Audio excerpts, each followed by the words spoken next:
What's happening, good people? Hopefully you can hear me. I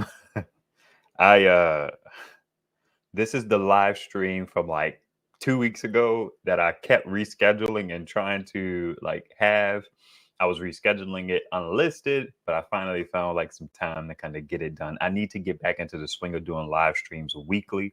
I just enjoy hanging out. Y'all let me know if y'all enjoy hanging out. And so there's a lot to talk about. I got a bunch of larger panels, and I need to talk about what that realistically means for me. Let's get to it in a second. I'm string trimming around my panels with the EV3A. Hey, that's pretty cool. Where can I put this water so I don't damage anything? Jeez. All right.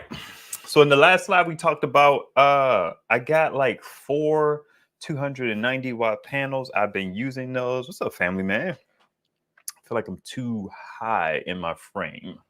That's weird, but I'm not going to adjust anything. I'll let it thug life. 4 290s. And I actually have a video coming out soon. It's going to come out first on Patreon because, as is typical for me, I am very backed up in my video production. I really need to get caught up, and I am not. But the Patreon folks, shout out to the few that support the channel on Patreon. They're going to get that video as soon as I have like a rough edit of it.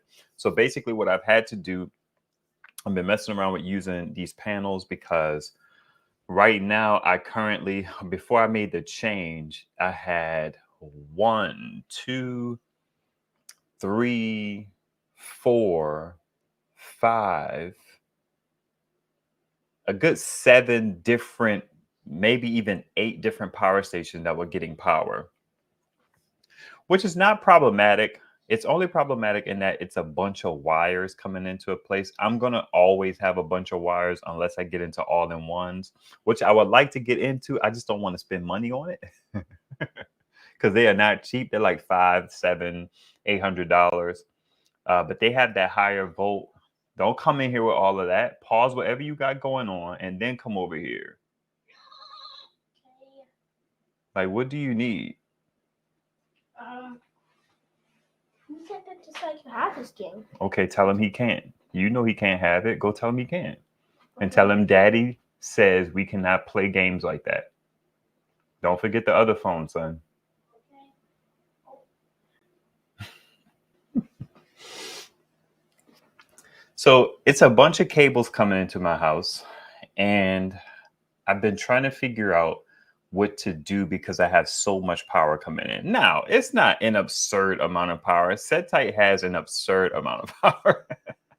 I saw Jason Noy's video. He just put like 4 410s on his carport. So he has a good bit of power as well. I think right now I'm going to rough total. I have about 1,000 watts on the AC 200p. And then I have about 4, 6, 7 around 300 watt panels. I have 7 300 watt panels, and then I just showed you the short of the BougeRV 400 watt panel, and I also have 2 Renogy 200s out, and I have 1 200 watt Alrisco, which I really like. I've been supposed to do a video on that, but that's a whole nother thing. So right now, I'm trying to figure out how can I get more power into my house. That's kind of where I landed. But before then, I was trying to figure out, well, how can I get more power into these power stations by consolidating stuff? And consolidation is a very tricky thing because having as many power stations as I do, as many like higher voltage power stations as I do, life is not sweet. I'm certainly blessed to have a bunch of stuff, but it's like this revolving circle of trying to figure stuff out. Hey, Ann. It's this revolving circle of trying to figure out what can fit where, what works best. My Pecron still needs to be sent back. The E600, I actually have it sitting right here. I love this little power station. That is why I still have it. but I need to send it back. But I hate sending stuff back. I hate returning stuff. I hate the whole process of packing stuff up. Some of you who have won power stations from me can attest to that. It can sometimes take me a while to get them out because I don't know. I need to do better. I need to do better. That's for sure. All right. So I've been trying to get more power, how to use all of this power that I have. So lately, what that has looked like is right now I have 5 100 amp hour batteries. So that's about, I mean, that's almost like 6 kilowatts. Because if you do, you do 1280. And then, so I usually think of them as being like 1,000 watt hour batteries, but they're actually 1280. So that's like 6 kilowatt hours of battery, which is a lot of power. So what I've been doing is I have situations where these power stations are charging and they run the potential. Certain ones run more risk of getting full than others. And this is before I even started putting panels and consolidating. But some of them run the risk of getting fuller faster. So I've been using my batteries as power dumps. Now I have 5 batteries, but I only have 3 chargers. And if I didn't like convince Power Queen to give me a charger, I would have only had 2 chargers, and one of them I purchased, and one of them came from another company. So I have 3 of those 20 amp chargers between 5 batteries, and I just have to make that work. So that's what I've been doing. And I was sitting here looking at my panel array, and I was just like, man, I have way too much power to be coming in. Contrast that to how little power we use throughout the day outside of like heating and cooling. I'm like, man, this is just not, this math ain't mathing, as we like to say. This is just not working out. How can I get this power into my house? You guys who've been watching the channel for a while, you know that the ultimate goal is to get my circuit breaker panel thing replaced. I have to get that replaced first before I can even do a transfer switch. I feel like an electrician won't even mess around with a transfer switch while I have this panel. And the prices that came through when I looked into that like a summer ago were like really expensive, and I just can't allocate funds to do that. Whatever. Now I did have a live stream that I'll put somewhere up here. I think it's left. It's always left. I did have a live stream where I talked about having what's called it's a male to male cable. It is a very dangerous cable, but it's only as dangerous as electricity is if you kind of deal with electricity outside of the safety standards that we have put into place, which is to have a male and a female so that you can't touch a live receptacle or a live plug. What I did buy is, so this is the cable in and of itself. It's a male to male cable. You plug this into a live port, then this is live, and it's just like sticking a fork inside of a socket. It's a very dangerous situation. So yeah, but I need another one of these. What I bought to kind of give me a little extra layer of safety is I bought this little switch that can adjust power. So I put this on one end like that. And then that gives me an ability to turn the power off so that if I plug this into a wall, the other end is not live. Now, I wouldn't trust my life with that, but I bought it as another thing. I only had the intention of using this with power stations, and another layer of security is you could have your power station AC be off as well. So just to be clear about all of this, in order to use something like this, this is dangerous. I would dare say it is. There's some legality issues here. You cannot use this while your power is on. You cannot use this while your switch is on. So I have to go to my main panel, turn my complete top breaker off, and then I turn off all my other joints, and I make sure that I turn my 240 or split phase or whatever, the dual breakers, I make sure those is off because you can't do nothing with them anyway. But that's a whole nother story. I'm trying to give you guys an overview because to talk about something as dangerous and as wild as this, for people who are not familiar, then I need to give you like the gist of it, of what's going on, so that you are better equipped to deal with something like that. Again, check out that video where I talked about this. Put it up there somewhere. I'll put a link down in the description, even though YouTube, they disabled links on shorts, I believe. But anyway, So what this allows me to do is um, it's typically used for generators, and and I'm going to say it's illegal. I don't know if it's legal or illegal in my state, but in most states to backfeed your grid or to backfeed your house, there's some legal situations there. Now, okay, let's recap this. This is pretty much very similar to what's called an interlock. The interlock thing is when an electrician comes out or you have the capacity or the capability to install an interlock makes sure you have to turn your main breaker or your main power from the electric pole off. That's the only way you can use one of these. If you use one of these and you have not turned it off, it's going to be a bad day. I don't know how it's going to be a bad day, but don't do it. It's a very dangerous thing to be mindful of if you have multiple people in your house, because if somebody's roaming around your house and they are like, why is the power not on? And they don't know that you have something like this set up, they can go to the switch and turn it on and cause a whole different set of problems.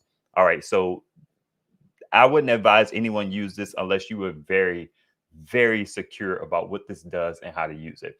I am not even very secure in what this does and how to use it, but I have the good brother Setai who helps me out when I have questions.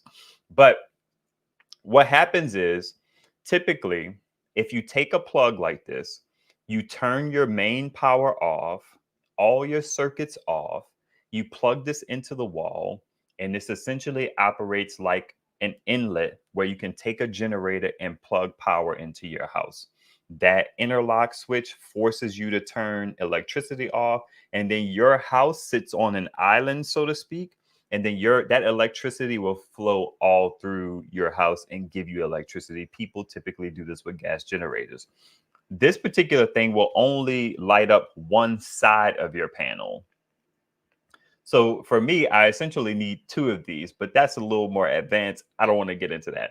But I did test this out recently because, like I said, I've been trying to get power into my house. That was a whole thing that I'll touch on in a little bit. But one of the main things so my electricity usage is it's very low in my opinion. I typically sit at, if we're not cooking or running window air conditioners, I do not have central air, I'm typically sitting at about 300 to 400 watts of power.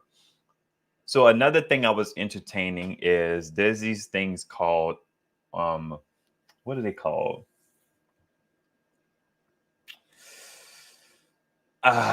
You can plug, dang, what are those things called? You can plug them into solar panels directly and then feed them directly into your line. There's some legality issues with that as well, depending on what state you're in. Actually, it's funny because I think somewhere in the EU, it's either the EU or somewhere over there across the pond, as they like to say, they have the ability to do that legally, but we don't, which is sad. But you can buy these like on grid tie inverters. You can buy these grid tie inverters, plug a solar panel in them. Let's say you get like a 600 watt grid tie inverter. I should probably pull up a screen to show you. Let's do that. Let's see. We're going to open up a private window on Firefox. And then we're going to go to Amazon, and then we go on present. And I don't want to present no slides. What do I look like? A business meeting. Let's see. Windows, Amazon, share, add to stream. All right. So we're going to do grid tie inverter.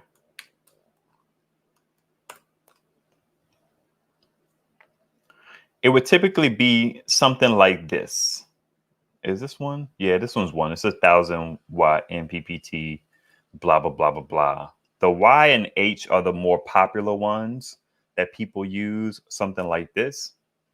So you hook your panels directly into these leads. These things are not great quality. You typically don't want to run them very high, but having 200 watts of solar, because my base line of solar usage is about 200 watts, I could use something like this, plug it directly into my wall, and then that 200 watts would go in and be able to provide 200 watts of solar that counteracts how much usage I have going on. Okay, cool. So I've been thinking about that as well. There was somebody locally who was selling one. I was entertained in buying one, but I didn't like how old they look, and there was some questionable performance stuff surrounding it. And I'm just not into buying like what's the word? In some ways, I'm risk averse in that situation. So if I'm gonna do grid tie and all of that jazz, I was like, I reached out to the guy. It was a whole thing. He was like, I wanted him to answer some questions for me, but he was not into it, which is fine. So I thought about buying those. Those sold, by the way. Me and Setai were talking about that. They sold.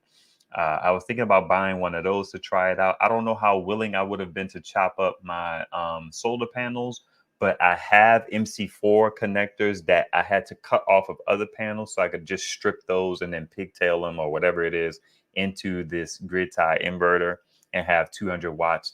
But here's the problem with that overall is 200 watts is not a whole lot of power. So with the grid tie situation, you have to come in under what your baseline is because your electric company, I'm sure it's a breach of terms or something like that. They may knock on your door. They may penalize you. They may, you never know what these people could do if they find that you're illegally backfeeding the grid, so to speak. And what happens when you provide more power than you're using is that power starts to go out and flow through and maybe go to the pole or go to your neighbors or however it works. It's essentially very similar to when you have solar on your house and you have it all legally set up. So the power comes into you, you can use it, and if not, then it goes to whoever it goes to. So I was thinking about that as well. And I haven't pulled the trigger on any of them because I'm not excited about the prospect of spending the money. These little 200 watt or these 1,000 watt ones, 1,400 watt ones are interesting because they allow me to use the 200 watts, but 200 watts is not enough. What do you want from me?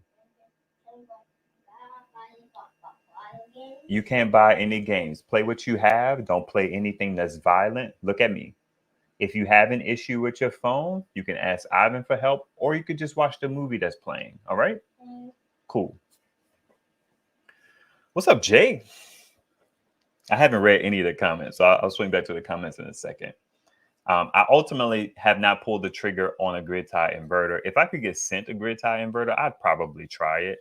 But I'm not in a place where I want to spend the money on it. And the used ones that were on the marketplace, they were kind of like, the dude put up an old and dusty picture, but then he was like, they were new. And I'm just like, okay, all right. So anyway, so what I did on yesterday is, yesterday, my wife had to be out of the house. So I don't have another adult to contend with who's like displeased with the fact that certain things aren't working and all that jazz. So I tried my suicide cable. That's essentially what it's called. And the reason why it's called that is because you could meet your untimely demise if you touch it. Now, I'm not going to get into that. I've seen people touch live wires before, at least once, and they felt it, but they didn't die. They didn't die. But electricity is very dangerous. Don't do it. Don't do it. So yesterday I was messing around, and I have used my male-to-male cable before. I bought it off of Amazon. It's important to know that me and SetType bought them off of Amazon. And then maybe 6 to 8 weeks later or something like that, at some point in time, they decided, you know what? These are dangerous. Our bad that we sold it to you, and they sent me my money back. I don't know if they sent him his money back.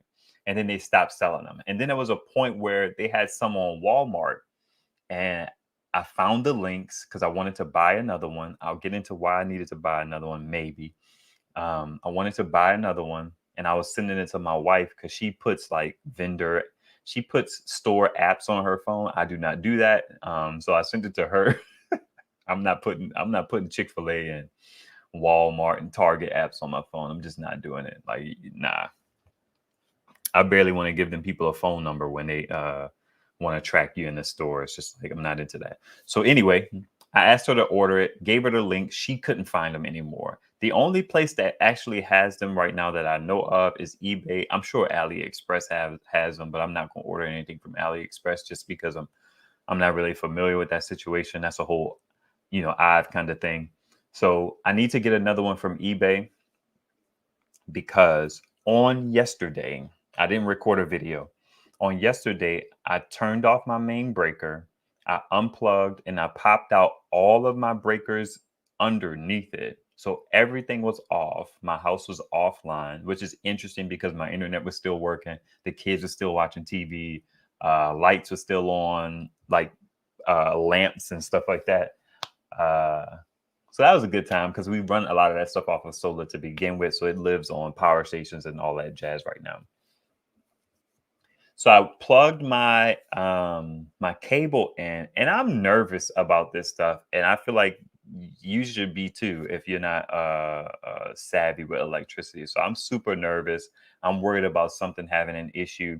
In reality, you shouldn't really have an issue because it's just electricity. The house is wired for electricity to move to it. There shouldn't be a problem. But I'm a novice. I'm a rookie out here in these streets. I was nervous. So I plugged it in to this area right here. On the opposite side of this wall over here is my kitchen and my refrigerator. I have a plug right down here that when I plug my cable, my male-to-male cable into my power station and then plug it into the wall and then turn on my little safety switch to allow electricity to flow through, that circuit that I plugged it into immediately becomes powered or energized. I like Seta, you use that word. It becomes energized. Now, keep in mind that the switch is still off, but that area is energized now. So it has power. So my fridge was running. So on yesterday, for about an hour to an hour and a half, nothing in my house was getting power except for that situation. I was off the grid. So I'm looking forward to on Sunday being able to see my usage on Friday to see if my electric company guesstimates that hour or if they just show, yeah, he wasn't using anything, because I have all of this power coming in and I'm basically just storing it to use it later, but we don't really use a whole lot of power. And because I don't have like the cream of the crop power stations, I can't run everything from everything.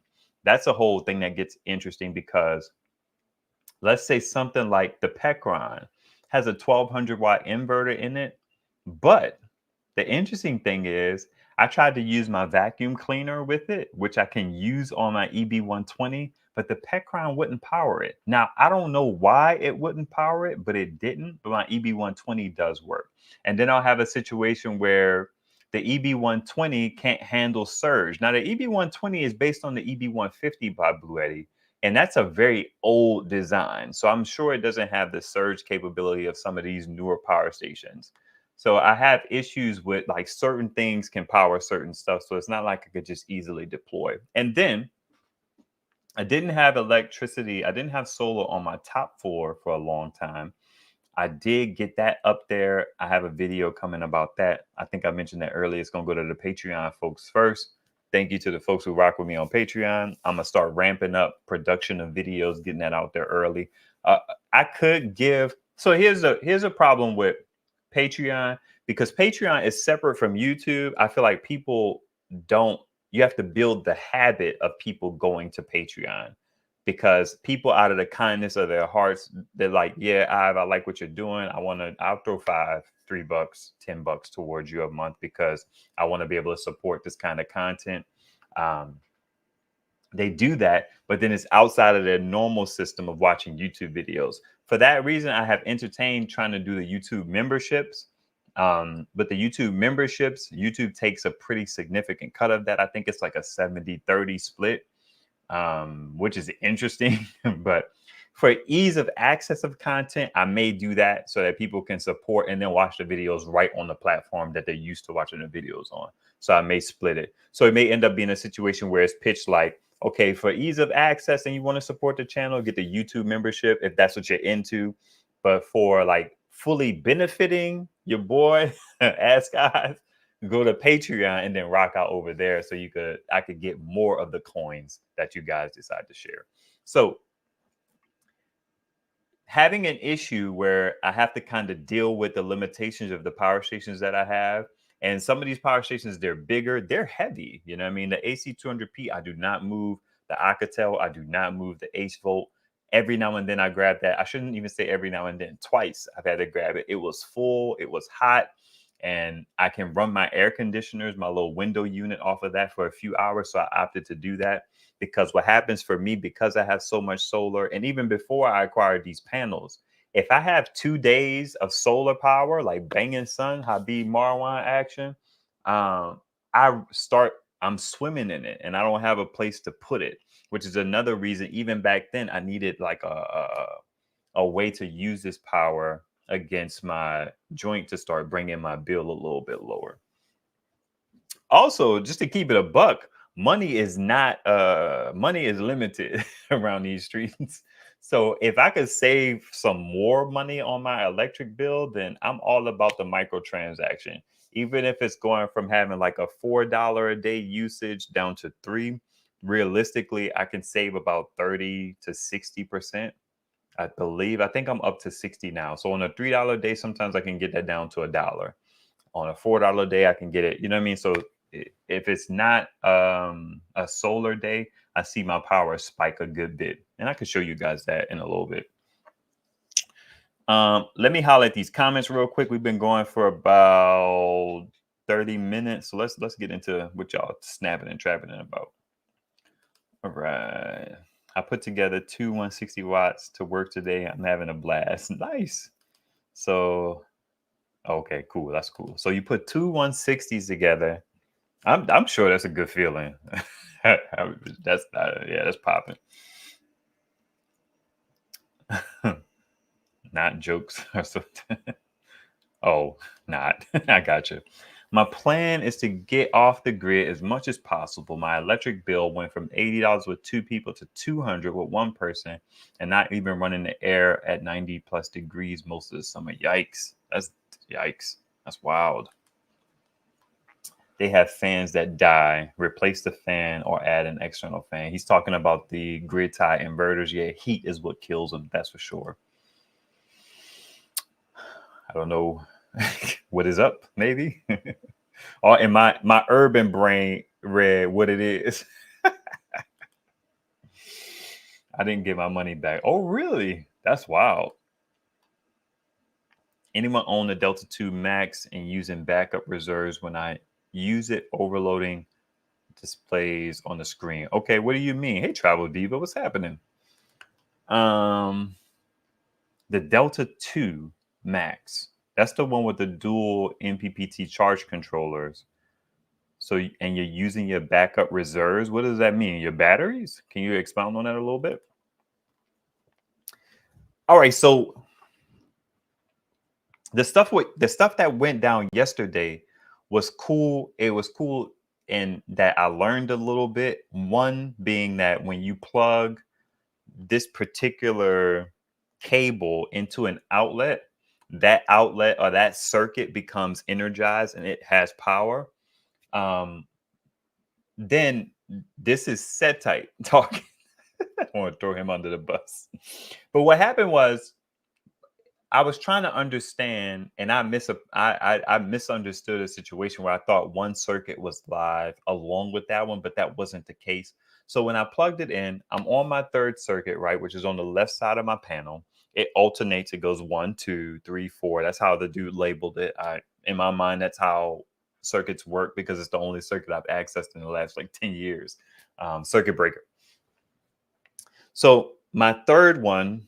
So I have it's numbered in such a way where all my joints on the left are odd numbers and all my joints on the right are even numbers. So my 3rd is the one that my fridge is on. That one is now energized and it's still in the off position.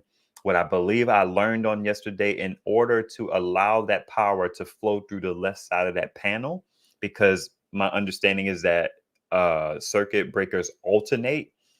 So the right side of the panel is a different leg and than the left side. So the left side, when I popped the 3rd circuit in, then the left side becomes energized because that circuit breaker being in an off position broke the circuit. This is I'm not no electrician. This is just my understanding. So that circuit is now broken or not connected. When I push it in, then it's now connected. And then all the other ones now have access to power when they're engaged. So I went through slowly and I turned on one. And then I looked around to see what one was doing. I was running up and down the stairs and all that jazz because I also need to identify my circuits. But that's a thing that I need to do when my wife is here. I have walkie-talkies, so that's cool. We can use the walkie-talkies for that. So that's going to be a good time to identify those. And I slowly energized each one. Now, I'll tell you this. When I only had 3, when the third circuit, that circuit only was energized, it was like my fridge, this back over here, you can see this printer, like all of this back wall, this outlet back here, this outlet right here, the other side of the wall, which is the same circuit, which is my fridge. And then on the other side of the kitchen is where my wife's air fryer is. That's on that circuit. My bathroom kind of right here is on that circuit as well. All of that stuff worked. And the fridge was probably using maybe 150 watts. And then it would drop down to about 60. Or at least, let me say this. The whole load, which is pretty much a printer and some a sink light, a bathroom light, was using about 155 watts. And then I think when the compressor turned off, everything went down to 65. When I started to pop on multiple sockets on the left side of my circuit breaker panel, excuse me, I was using maybe about 200 and something watts. Now, guys, one of my panels can provide me 200 and something watts. So you kind of see what I'm dealing with here. I got all of this power coming in. I'm storing it and using it somewhat, but I could just be powering my house or at least one side of my panel. Now, to keep it a buck with you, what I want to do is I want to order another suicide cable so I can take another power station and then light up the right side of my panel. Or me being the kind of cautious person that I am, what I would probably do, because after I lit up all of those circuits outside of the 240, you can't do the 240 because both of the sides don't have power. That's how the 240 works. It gets power from both sides. Again, this is my understanding of this stuff. So 240 is just not an option for me. But the only thing in my house that uses 240 is my stove. So I believe it's my stove because I just found out recently that my dryer is gas. I didn't find it out. I rediscovered. I actually have a video about that I need to throw up on Patreon as well. And here's the thing about Patreon, because Patreon is outside of the YouTube loop and people have busy lives and stuff like that. Until I can consistently put out content on Patreon, like I would like to have a day of the week where I put content out so that people know, okay, I'm supporting Ive on Patreon. Good look. I appreciate you, sir. But there's also a video he puts out on Wednesdays. Let me go see if there's a new video out. So I want to pick a day that I put content out on Patreon.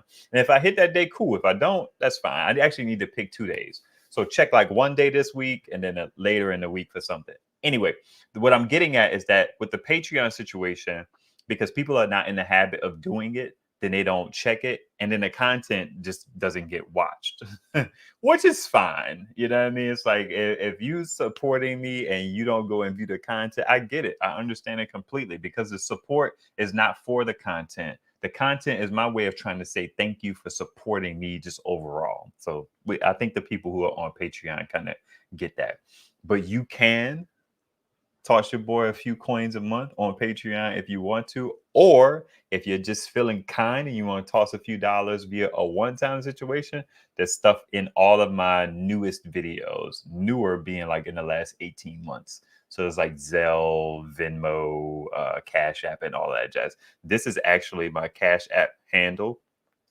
And I don't ever want anybody to feel like compelled to do anything that they are unable to do.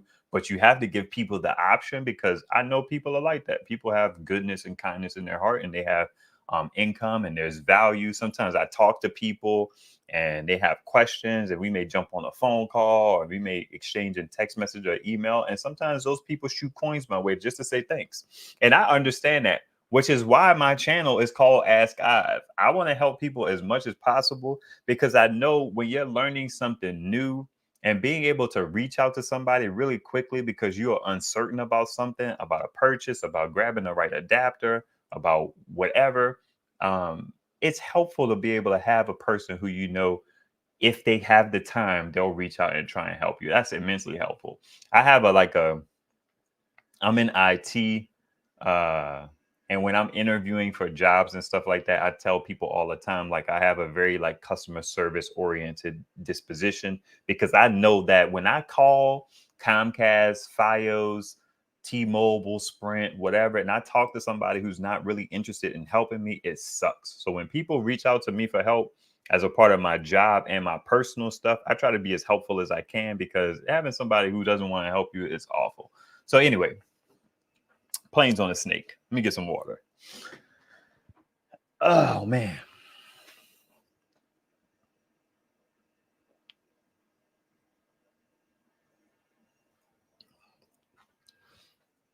I see a few comments. Let's see what you guys are snapping and trapping about. In the energy management setting. Okay, that gets interesting. Backup reserves. Okay, so in the application, oh, this is my homie calling me. I can't even talk. Dang, I want to answer it real quick. Let me see if I can answer it real quick. So the energy management situation is a new lab feature, I believe, but it's a very new feature for EcoFlow that they put out. I don't fully understand it. So if anybody's familiar with it, go ahead and help my man out because I can't. Let's see. What's happening, brother? I'm on a live stream. So you up on the live stream. I felt like I had to answer your call because I haven't talked to you in a while. But give me a call back in about an hour or two. I love you, boss.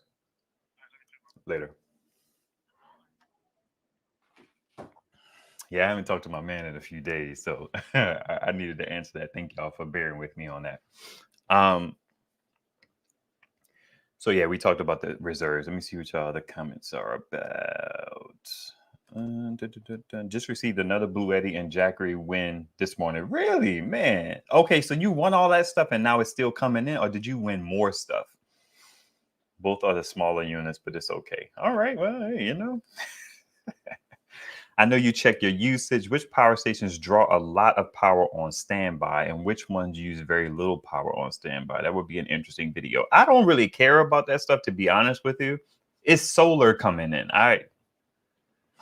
It doesn't matter to me, to be honest.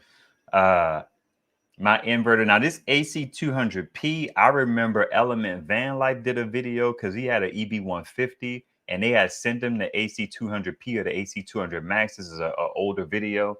And he was talking about how he gave his 150 away because the ACP is what I call it for shorthand. The AC200P, I call the ACP. So the ACP, he felt like it was an upgrade, but he found that the inverter uses a lot of power on standby. Whereas like that EB150, I have the EB120 as like the smaller cousin of the EB150. It is very energy efficient. Now, I say very, I have never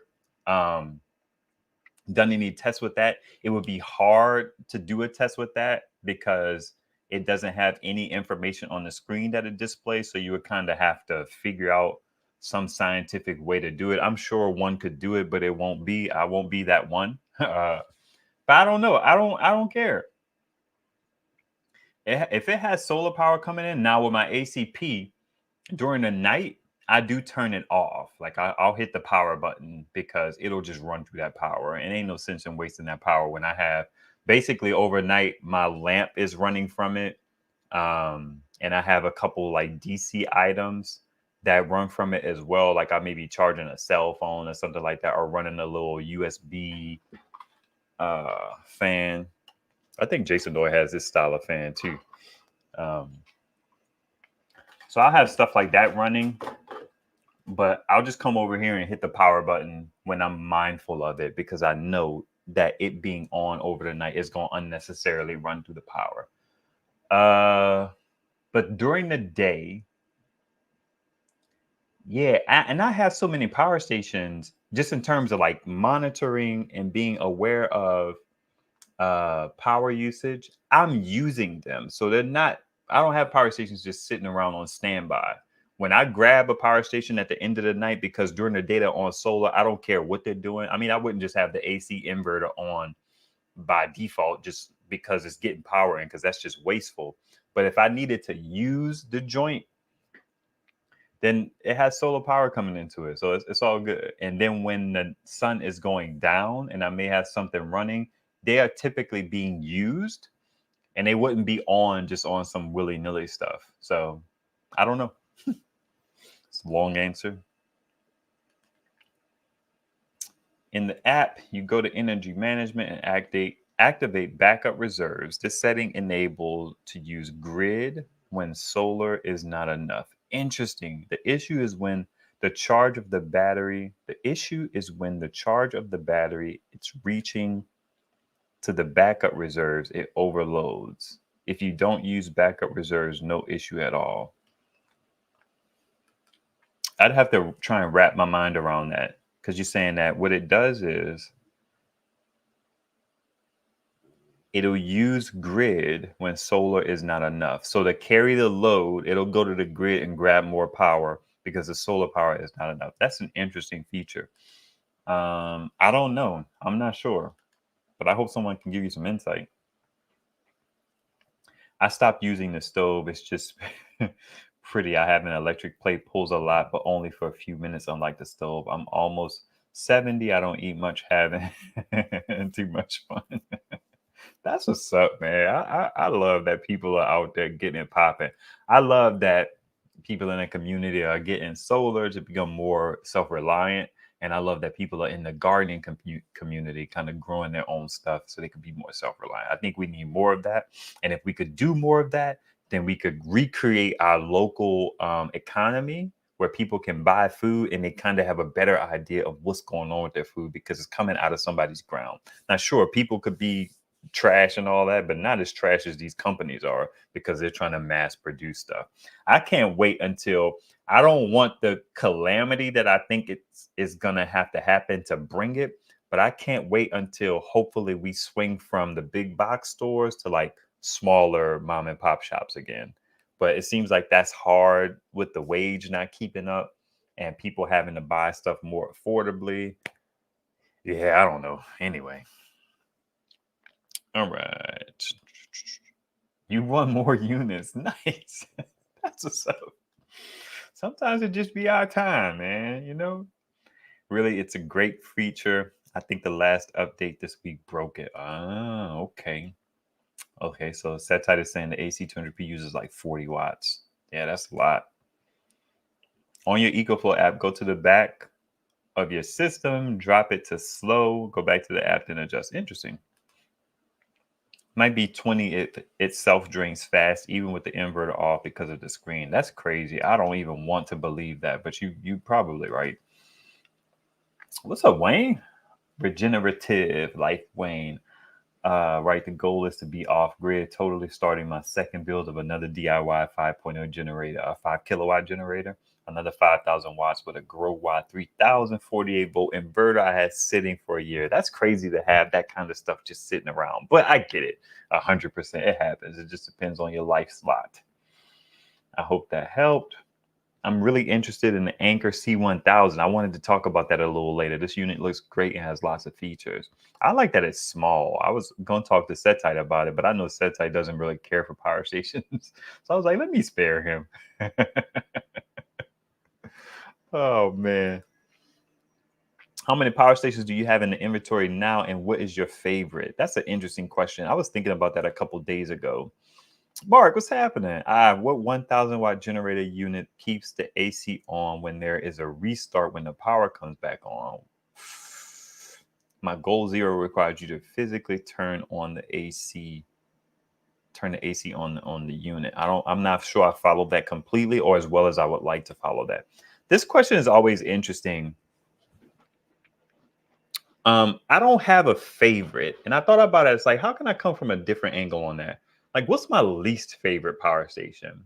My least favorite power station is probably my SmartLess. Because maybe it's my least used power station. Because my SmartLess is interesting. I think it can be charged and discharged at the same time, but it doesn't show you input, but it shows you output watts. And it also shows you time remaining, but you don't know how much power is coming in.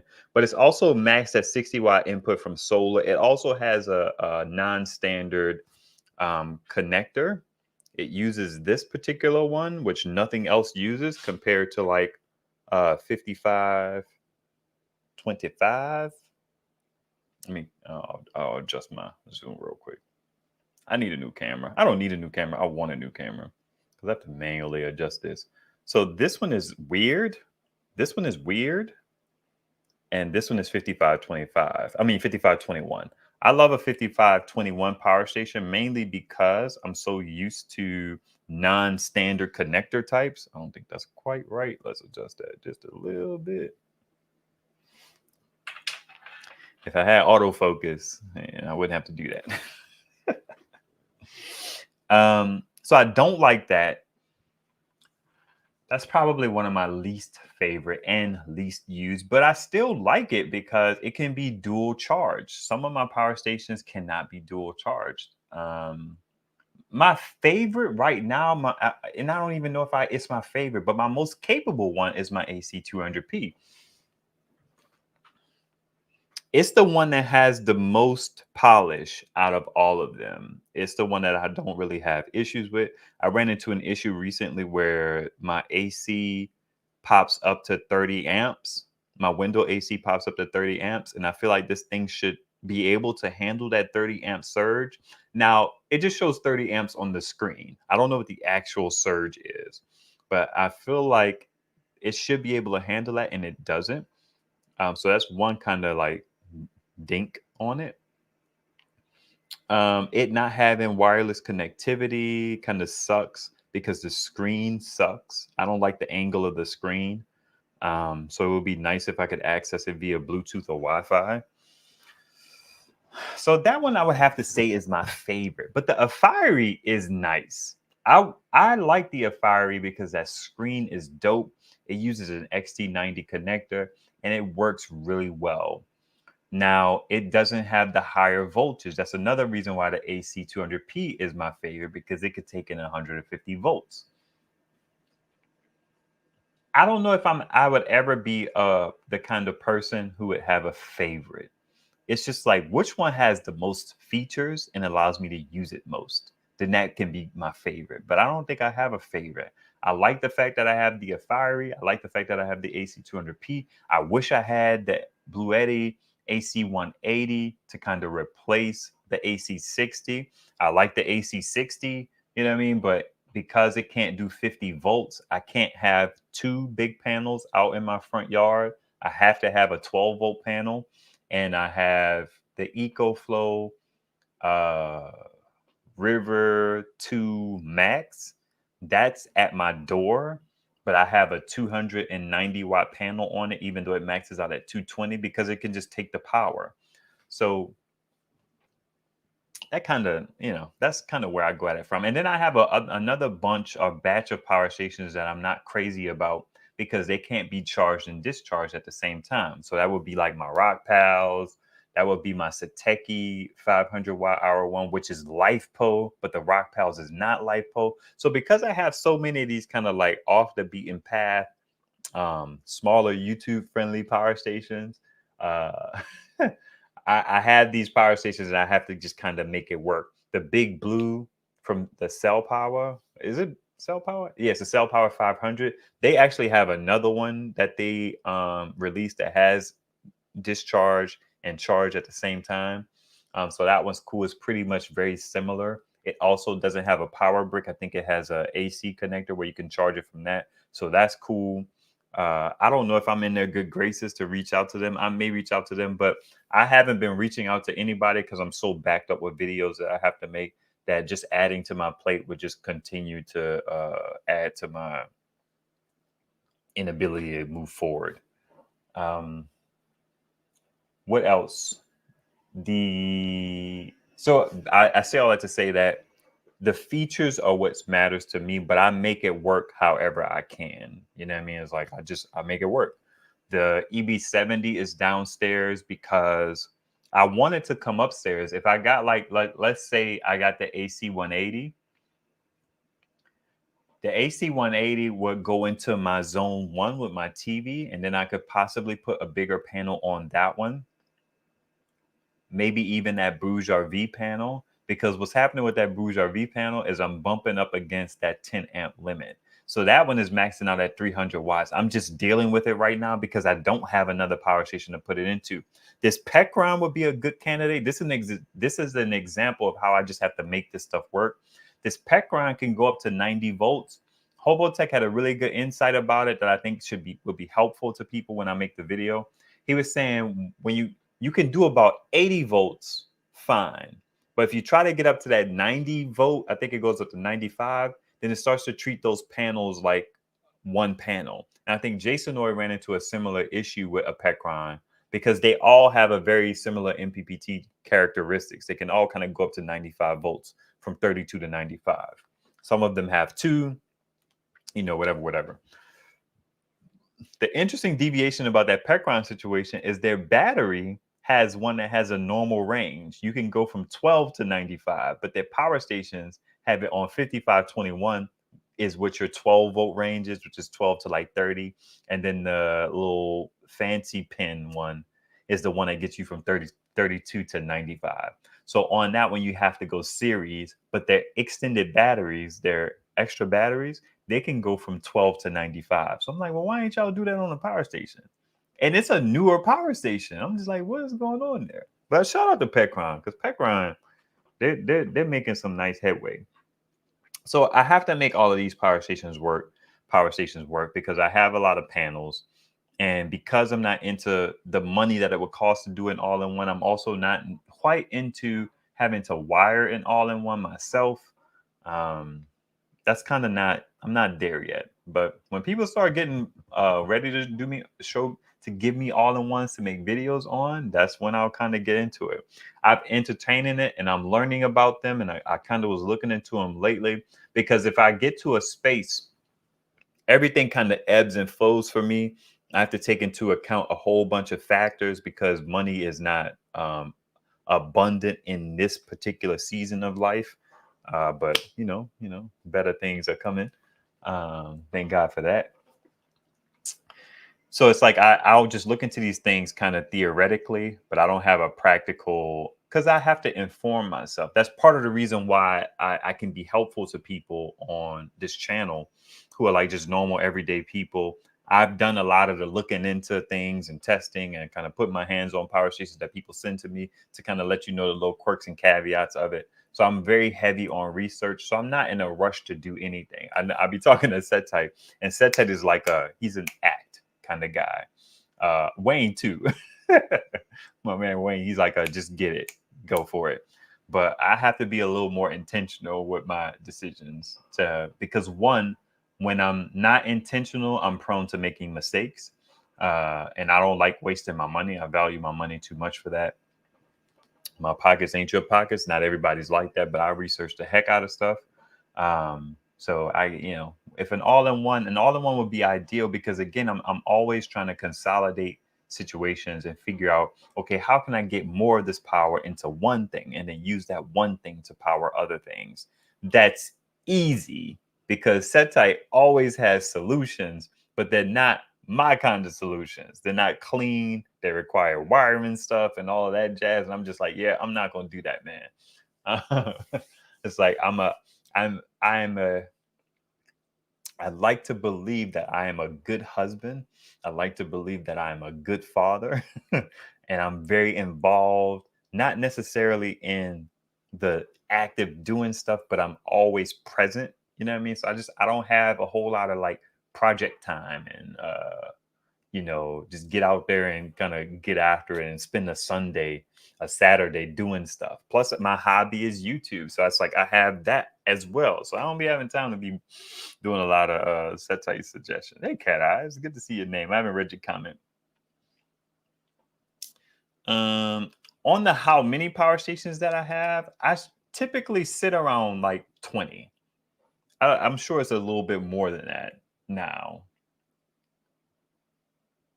1, 2, 3, 4, 5, 6, 7, 8, 9, 10, 11, 12, 13, 14, 15, 16, 17. And probably like 4 more that I'm not even thinking about counting. Yeah, so I'm probably at like about 22 or 23 or something like that. The next power station I will probably be giving a power station away. And here's the thing, because once I figure out a way to start using this power, if I really get a way to use more power so I don't have to store as much power, I could probably get rid of more power stations, because some of these power stations I only pull into circulation because I need to put the power somewhere. And then I've gotten a couple more batteries, so I have that amount of storage. So it's just like, because I'm swimming in solar, I have a place to put the power, so I'm going to put it there. But once I figure out a way to use the power more, then I may not have a need for the smart list and the Sateki and maybe even the Big Blue. Because the Big Blue cannot be charged and discharged at the same time, which sucks. But it can be triple charged. So it's like, it's a nice device to have. That bull bat that I gave away, I think Mark won it. That was another one that wasn't LiFePo, but it could triple charge via USB-C dual and then 5525. That was nice. I really like that. But as I get better power stations, some of my older power stations will fade away, and then they'll be given away to you guys or family members if they're into it. But I have a thing about not giving stuff to people who won't use it. I don't like giving stuff to people who won't use stuff, because I feel like that's a waste. I'd rather give it to somebody who's going to use it versus, okay, here, you want this one, and then it just sits in a closet. And I'm not into that. Otherwise, I'll just let you borrow stuff. I'm also big on that. Like, I have 2 100-watt Renogy panels that I thought about a friend of the family who kind of wanted to get into solar. And I thought about just letting her borrow them, because they're just sitting in my garage right now. So you can have them as long as, and maybe even never giving them back. But if I need them back, can you give them back? But you can use them, great, rock out. So I thought about reaching out to her on that, but I don't have a power station I could give to her, at least in the moment. Maybe the EcoFlow would be a nice one to let her borrow, because that EcoFlow, my OG EcoFlow, has a nice polish. You have the app, but then she'd have to buy the wire to run it from the panels to her house. But that was a nice starter, because sometimes I don't want to. You definitely don't want to give someone who's not in the solar space a power station that's not easy to use. So that EcoFlow would probably be nice. And I don't use that one as much anymore at all. I just charged it up yesterday though. So let's see. Okay, can you elaborate on that? I hope to see a comment later.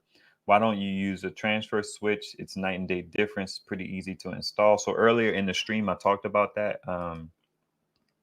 CMG, I have to get my panel upgraded before I can have someone install a transfer switch. So, and the last time I did a round of quotes, I feel like dudes is talking like 25, $3,000, stuff like that. I don't know how much longer we gonna live in this house. Probably a few more years. It kind of depends on finances and things like that. And the market's kind of wild now. So even if we wanted to sell, you could kind of sell the house for a decent price, but then you gotta buy a house at a crazy price. So that's not a good look. But I do want to move at some point. That has always been the plan.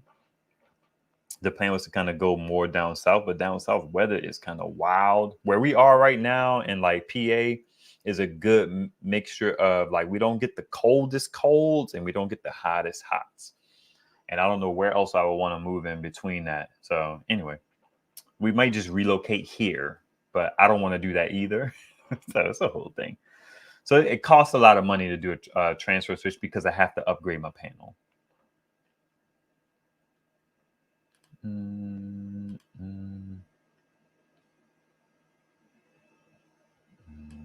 I think this is more towards what Mark is saying, but I didn't really follow his train of thought in totality to be able to speak to it.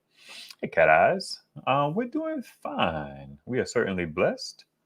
I'm glad you caught the live too. I hope everything's well with you as well. All right. As technically behind the Jackery and Goal Zero products are, they are the best customer service and trusted companies today. I would never buy a Goal Zero. I won't mess with knockoff stuff anymore. You warned me. Yeah, Goal Zero is just they're out of pocket. I don't even pay attention to Goal Zero. Now, Jackery has at least put LFP in their devices. I actually saw their Jackery 300 Plus. We're going to talk about those products in the next live stream. I'm going to kind of keep it to your questions and kind of what we're talking about now, which is dealing with these large panels and what I could do with this power. I love my AC 180 mile complaint is I wish it was expandable. That's a fair point. Yeah, I don't know why they made the AC 60 expandable, but not the AC 180. That was an interesting move. What's up, Sleeper? EcoFlow is growing on me. My favorite power station is the River 2 Pro, no doubt. Supercharging and quiet. Is it quiet? Because I have that whine. Jason Noy said that the fans are better on the Pro, and I have to believe him. He said the whine, I think the whine is there on the Pro, but it's not as pronounced, maybe. So I don't know. I look forward to when EcoFlow starts sending me stuff. If they ever do. If they don't, I'll live. But I imagine the size of my channel does not warrant it yet, which is fine. I would like the growth, but I don't mind the slow growth, to be honest. I don't mind the slow growth. The channel is growing steadily. There's some things that I could do. I could put out more content that generates more subscribers. And I'm working on that intermittently because I get occupied with other stuff. But I don't mind slow growth. The main thing that I notice is that with a lot of the channels that are doing a lot better than myself is they have videos that blow up. I don't really have a viral video that people are watching, which is fine. What's up? Hey, you got to fix your voice, man. You come down here for a solution. You're not coming down here to whine and complain. So let's get that together. Okay. My sickness is getting even worse. Okay, I feel like you need to go rest in. I feel like you got your phone, the TV's on upstairs. Go get in bed and rest. Yeah, that's what I was doing. Okay, you got 2 pillows? Yes. So you can sit up a little higher? Yes. All right, it's just your body fighting it, buddy. Remember to drink your water too, okay? Okay, can I bring my water up? As long as you have a cap on it. Yeah. You have to be careful. Put it on the other side of your bed up against the wall so that Adele doesn't get into it. All right? Okay. Dun, dun, dun, dun, dun, dun, dun. How many circuits do you have? Can you please hold on? I'm getting behind here. 5521 can't handle lots of power. It's a low ancient connection. It is, but I have ancient power stations. You know what I mean? So 5521 is something that's ingrained in me because a lot of my power stations when I was starting, that was common. So my Bowden's is 5521. My Go Labs R300 is 5521. The EcoFlow that I have, the out, it has those 5521 ports on it. So because the SmartList, which is one of my first power stations that I was sent for free to do a video on, it not having 5521 kind of left me feeling like, dang. So yeah, that's kind of why. But 5521 is not as useful. My Loom Pal, which I have to do a video on, which that video is coming out next in the grand scheme of power station videos. That one has a connection to 5521. And I'm kind of not crazy about that, but only because it has 4 5521s. It has one for the DC input, one for the solar input, and then 2 right under it for the 12 volt output. Just like it has too many 5521s. One time I plugged the wrong thing into the wrong, I only did it once, but I plugged it into the wrong hole and I thought it was charging all day and it wasn't. So it's like, dang it, kind of sucks. All right, can you please get Apple Pay? I don't know how you get Apple Pay. I feel like Apple Pay is more of a like a person to person thing. I mean, I have an iPhone. That's interesting. Can you send an Apple Pay payment wirelessly, like without like being in close proximity? Would I have to put my? I guess I would have to tell someone my Apple Pay. Why don't you like CashApp? That's an interesting thing. I don't think I've ever heard anyone have an opinion on payment situation. I know people rank them, but not to the point where it's like, well, I don't like this one. I prefer this one. Some people like Zelle because Zelle is kind of instant, like it ends up in your account. So that's easier. So you don't have to wait the 2 to 3 days to transfer it and you don't have to pay to do it faster. How many circuits do you need? I live in an apartment. I use 4 circuits. On your transfer switch, if you're talking about a transfer switch, I'll take as many as possible. I'd probably do 10 if I could. I only have about 12 circuits in my box. My box is kind of old. That's why it needs to be updated. I know some people use 4. I think Jason Noy has a 6, but then it's that situation where he was in a situation where it's like he wish he got more. So I would just try and get like 10. And if it's affordable to do as many as I have switches, then I would just do that unless it just got like crazy expensive.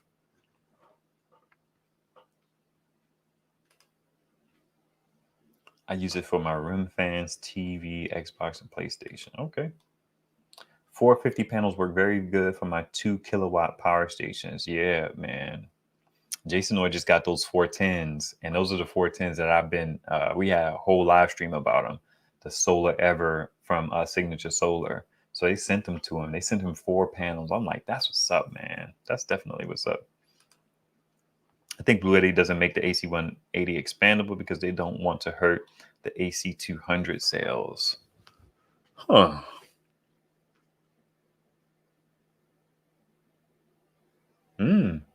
That's a theory. That's a theory. I can see that. Because then that would be the one to go for because it has an 1800 watt inverter. And if you could expand the joint, then you pretty much in there. But the AC200 series has the 150 volt limit. So yeah, but I could see people kind of wanting. So it's like that AC60 has so much potential. The price is kind of wild, but it's so small that it's not as practical.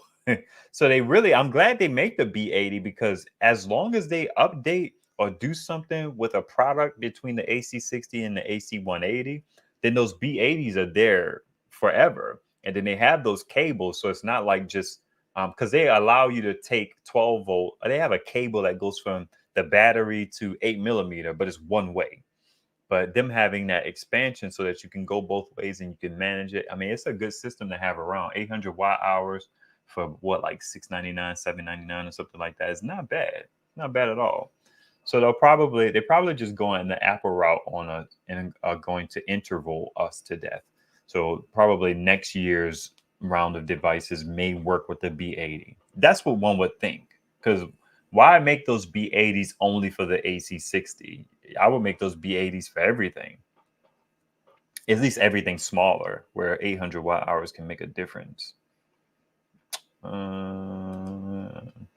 Only have to put 1 panel on each power station, makes it easy to track the sun with one. Listen, Nick, you're a man after my own heart. That's kind of like, that was my goal when I got into solar. 1 panel for 1 power station. And what I'm finding is I like that, but as I get more panels, I want more power into 1 power station if it can take it.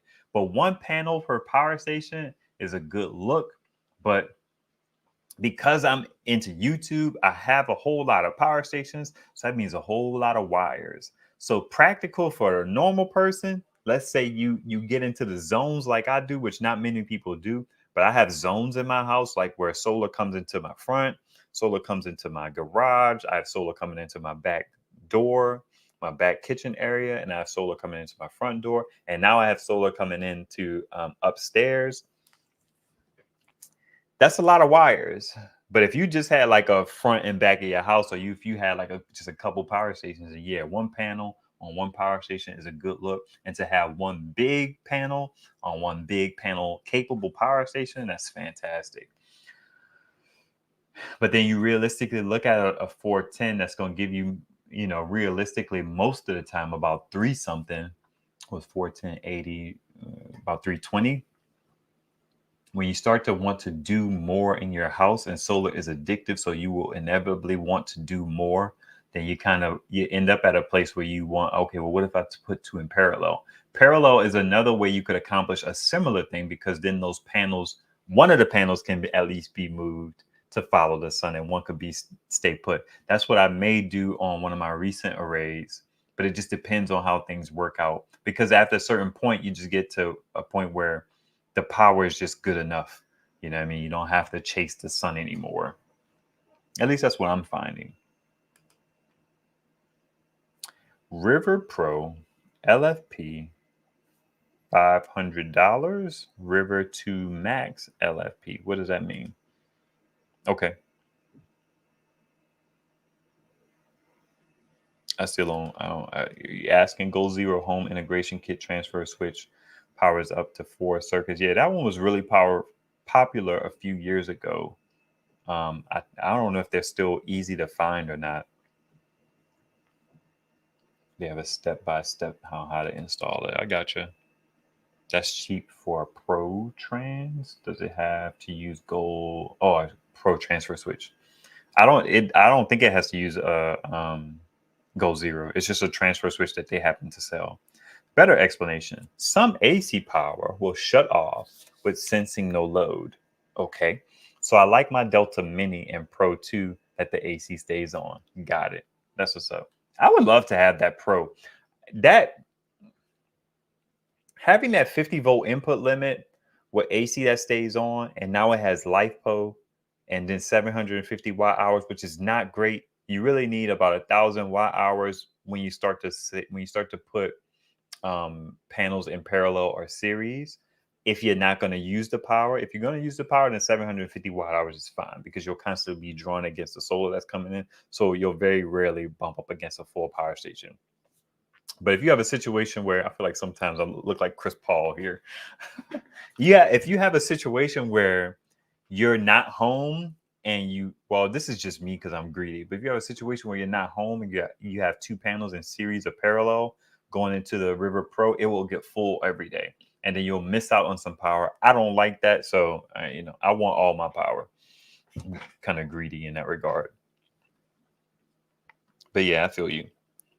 Learning not to move too fast on new inverters. Wish I would have waited. And that's kind of what I was talking about earlier. And now I bought the Grow Out inverter and bought another 3,000 watt second EG4 inverter, which is way easier to plug and play. Love mine. That's what's up. And sometimes we do what we got to do. You know what I mean? And then it's like, dang it. That's why I like to research. That's exactly why. River 2 Pro LFP, $500. River 2 Max LFP, $500. Trying to choose what? Say you? River 2 Pro or the River 2 Max? You go River 2 Pro. If they're both okay, River 2 Max is 256 watt hours less.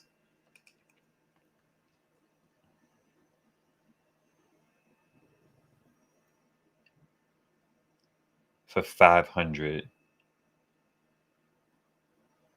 That's an interesting one. I mean, I would go Pro, but I'm trying to think that through a little bit. And the River 2 Max is $399. I got you. Yeah, you'd have to go Pro.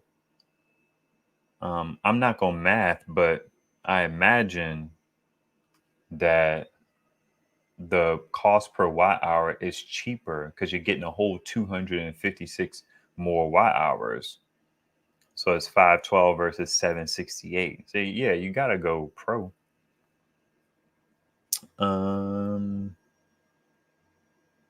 They really should have, in my opinion, they really should have made it where that Pro could do more solar 400 watts of solar would have been fine. 300 watts of solar would have been better because they didn't step it up.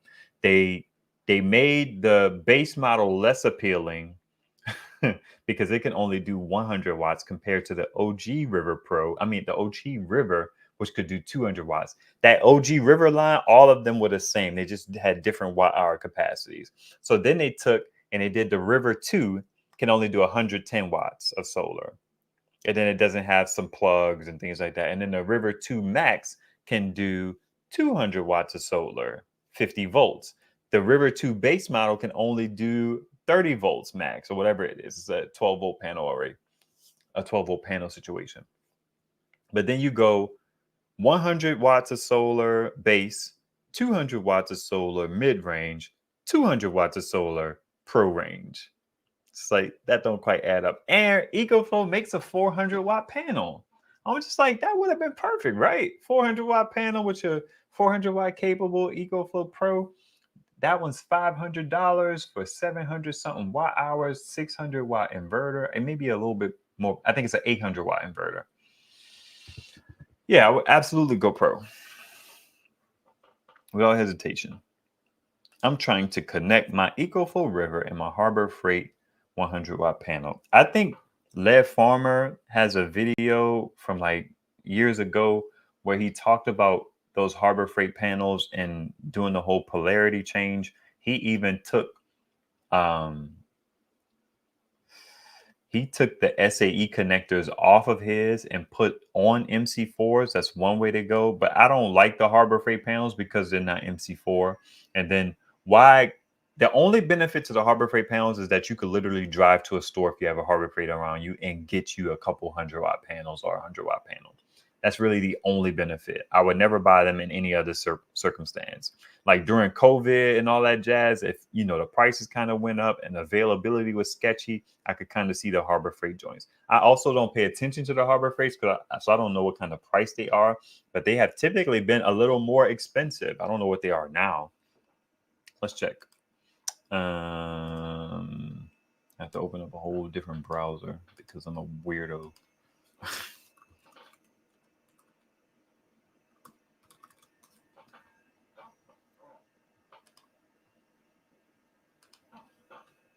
Solar panels, solar Karens.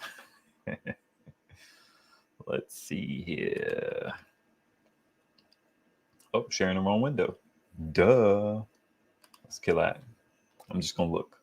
Yes, Thunderbolt 100 watt panel, $120. There's no way I would buy that. I know you have it. No shade to you.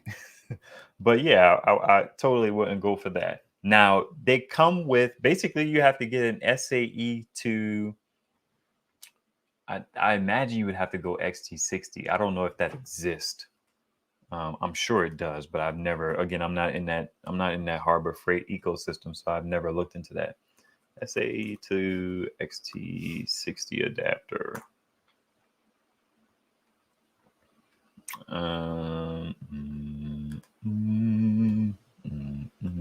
So this is actually on sale. Now you got to make sure that the end of this is the right gender, male or female, that will go into whatever power station you're using. I think you said EcoFlow. So that's the way I would go. But I'm not buying a panel that, one, is more expensive than most panels. Two, I gotta do something to the panel to make it work with most things. Like, nah, I'm not a fan of that.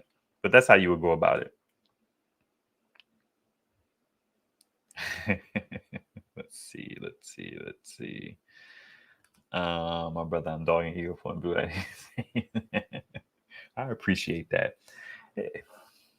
It's a whole thing, man. They look at subscriber count, and I don't blame them. It's an okay metric to measure by. What's hilarious to me sometimes when I see them send stuff to people who have high subscriber counts, but their videos don't perform well. So you have a situation where, I always used to talk to Wayne about this. You could have a channel with 50, 60, 70,000 subscribers.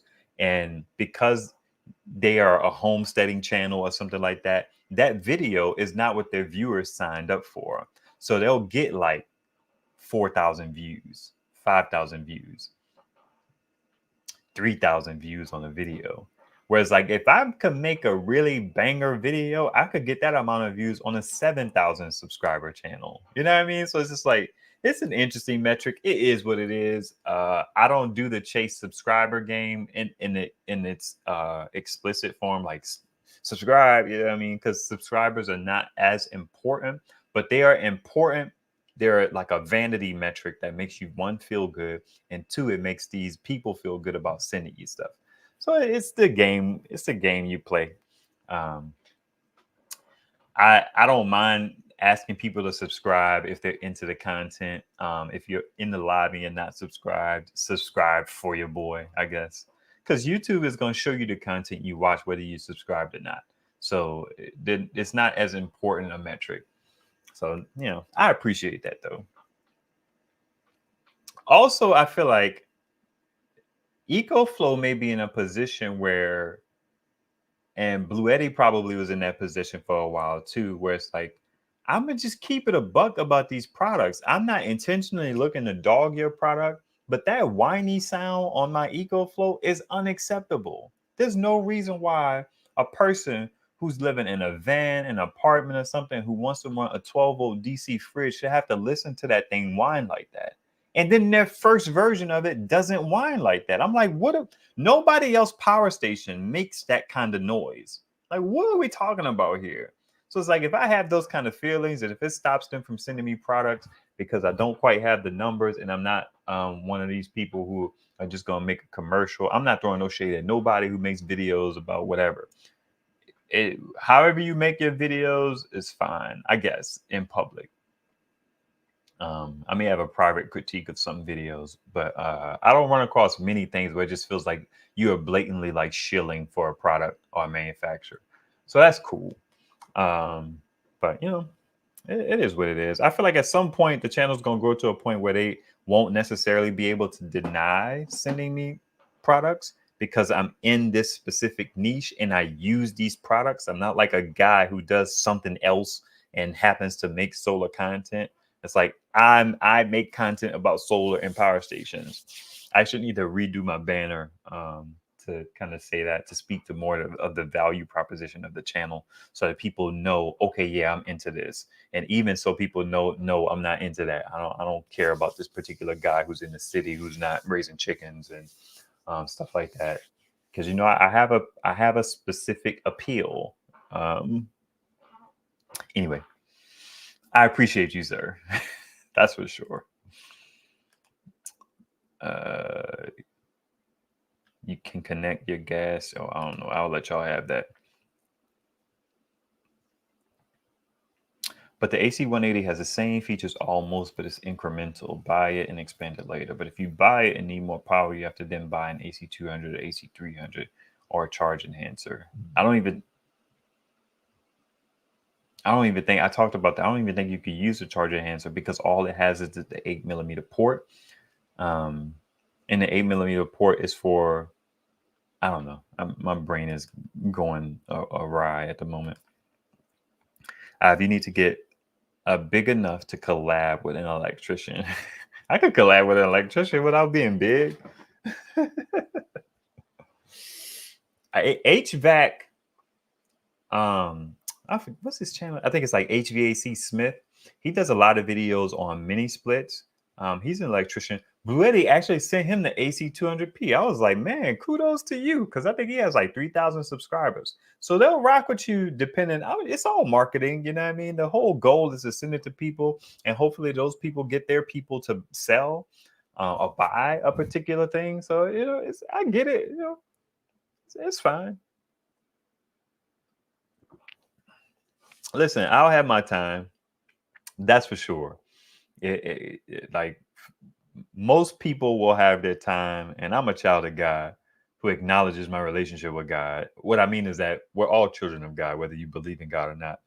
But we rock, so I'll have my time.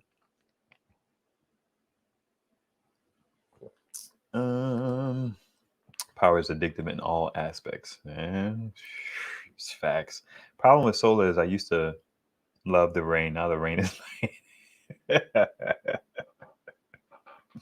That's one way of looking at it. I look at it more so like the sun being out is, the weather is such a blessing, period. But when that sun is out, it's like an extra blessing when you're in the solar. It's like, oh, it's a sunny day. It's a beautiful day outside. And I'm getting power. It's like, thank you, Lord, for this sun and these people, this creation you put on this earth who figured out solar panel. I wonder who invented the solar panel. That's an interesting thing.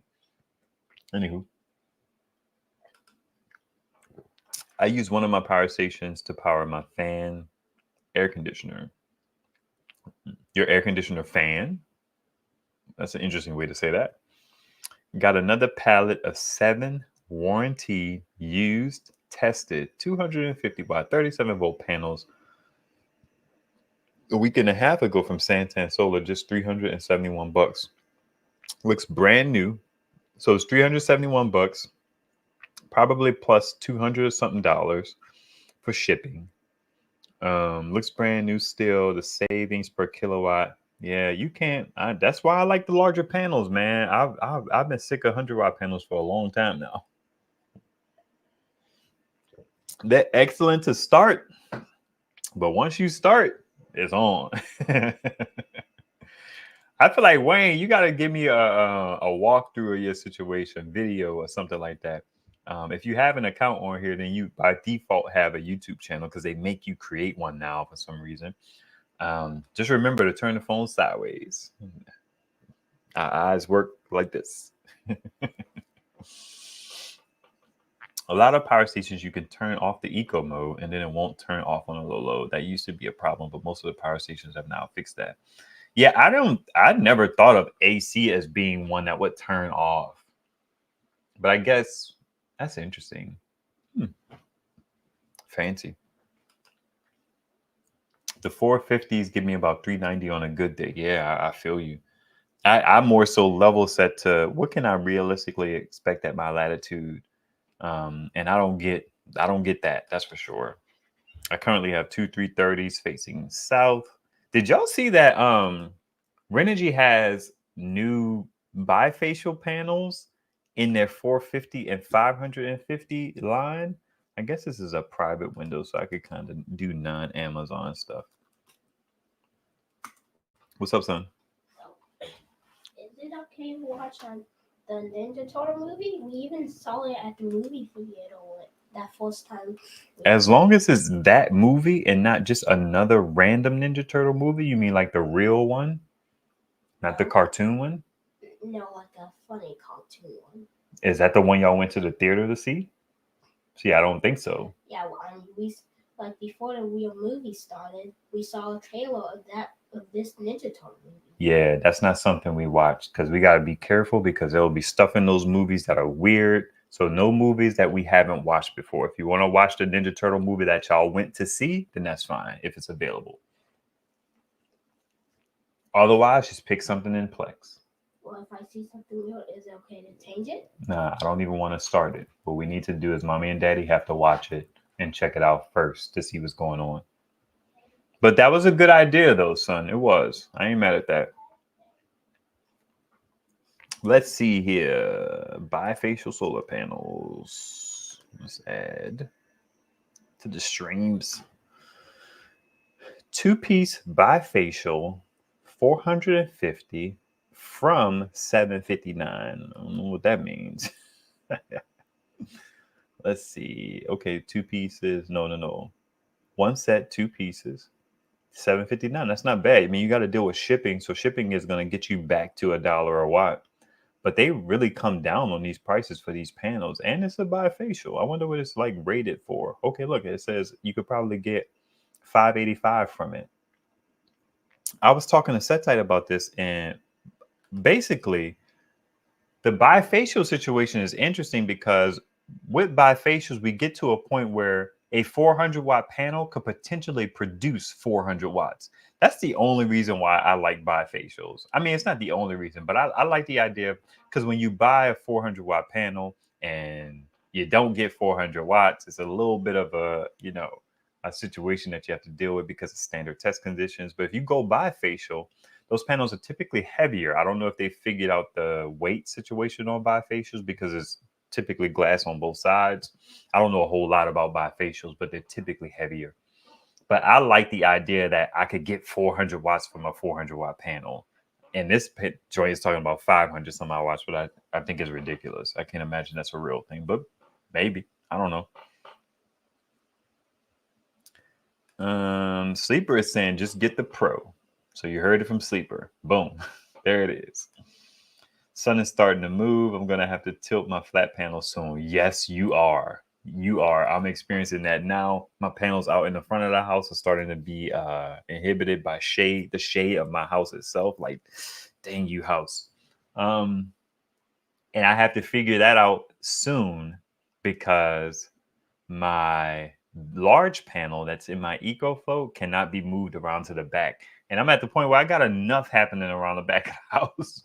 Last winter, I used to have panels on my porch, but then for the summer, my wife didn't want panels on the porch, so I took everything off. Now, my 200 watt panel that goes into my AC 60 and B80, that one has a long enough cable where I could put it up on the porch and make that work. So I'll probably have to do that when the winter sun kicks in like really bad and it's really low. But yeah, you are right. Things are changing slowly. I hope this winter isn't as bad for solar as it was last time because it was bad last year. The year before was fine, but last year was bad. Even Jason Noy was saying like, yeah, man, solar output last year was sucked. And he's in like Denver or something like that.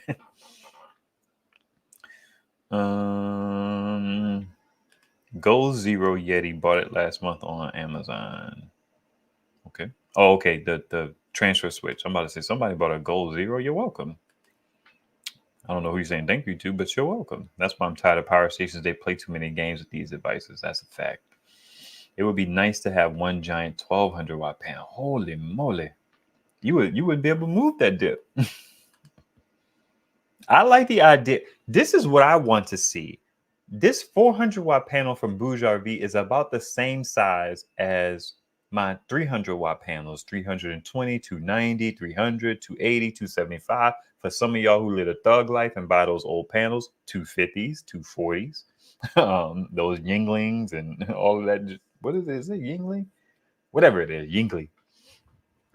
Those panels were the standard for a long time for larger panels, but then BougeRV, those solar Ever 410s, they're about 68 inches by like 40 something. And I like that form factor because I can still move those. I had went to buy a couple 550s from this like bidding situation, and those 550s were going to be a pain. The weight is also good on these panels that fit into this footprint, this 68-inch footprint. So I want to see that kind of like technology transition to all panels. I want to see smaller 300 watt panels and smaller 200 watt panels and smaller 100 watt panels. And then with the bifacial stuff, if you could manage the weight of the bifacial panels, then that's even better. You know what I mean? If you could get a 400 watt bifacial that could give you 500, depending on how you angle it, then that's a good look. And then me and Setai brought to my attention this idea of these bifacial panels being set up vertically so that they do better during morning and evening sun. You would get it, the whole premise there was that you would get power more so when you need it instead of having like the duck curve of getting power when most people aren't home. So you'd have power in the morning and then you have a little more power in the afternoon because you deal with that east and west sun hitting a bifacial panel head on from both sides, east in the morning, west in the evening, and you still get some from this, but it wouldn't be much. But that's an interesting thing. So I'm a big fan of the technology progressing so it can bleed into other power stations. That's why this Anchor C100 or C1000 is interesting because that dip is so small. I like that the technology is getting more and more compact. That's another reason why I don't see it as woe is me that my channel is not as big as some other channels, because it's just like I feel like when it's my turn, then the devices that I'm gonna get are gonna be better. Now, somebody whose channel's popping, they got the old, not so whatever devices, and then they got the better devices, and then you continue to go on to get the better stuff. But it's like, I won't be tripping. It's all good in due time. This is my first official week with everything installed: battery, panels, cables, transfer switch. Waiting for Black Friday to buy 2 extra batteries. What kind of batteries? I'm forgetting what your system is looking like. I know you got a transfer switch, but I have to try and commit to memory what devices you actually have. Nice. I don't and will not ever buy another Harbor Freight panel. Too much work, basically. Yeah, the 100 watts. They're only really good if you're limited on space and you kind of don't need a whole lot of power. But as we know, your power, you're just going to want to do more with your power. Having power come from the sun is bananas, especially with how much energy costs and all of that jazz. And then it's only going to get more expensive. Also, considering how long these panels will put out power, 15, 18 years, 10 years at minimum. It's like it's popping. I be looking around. I was talking to I don't know if it was Ann or it's probably Ann. I'm not sure, but I'll look at people's houses and see all these trees, and I'm just like, dang, man, that's a nice house, but look at all that sunblock and foolishness you got going on. That makes me sad to look at somebody's property and they're just swimming in trees.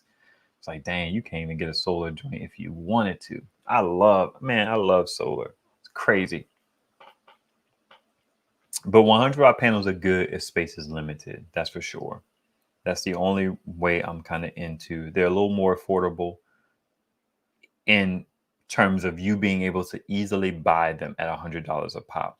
But if you could get a 300 watt panel for $100, if you're in range of like Santan Solar in like Arizona or Georgia, or you got like companies in Jersey, a lot of companies sell stuff in Jersey. If you could drive up and get a panel, it's like $75 for a 300 watt panel. It's like, why? 100 watt panels, 200 watt panels for $1 a watt. That's bananas. But shipping kind of comes into play and all of that jazz. But yeah, even a used panel yeah. All right. The Harbor Freight panels, you just have to pay attention. A few times a year, they drop the prices to a fair price, and sometimes the location will put them on clearance. That's interesting. I had Harbor Freight. I took them back. Polarity scared me. Yeah, I'm with you. Changed to MC4, but no, it's like, why buy stuff to do all that? It's a shame that they have SAE connectors on those joints to begin with.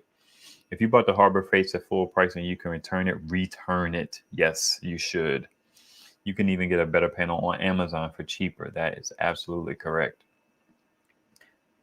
It's $70. See, that's what kind of keeps me buying 100 watt panels from time to time.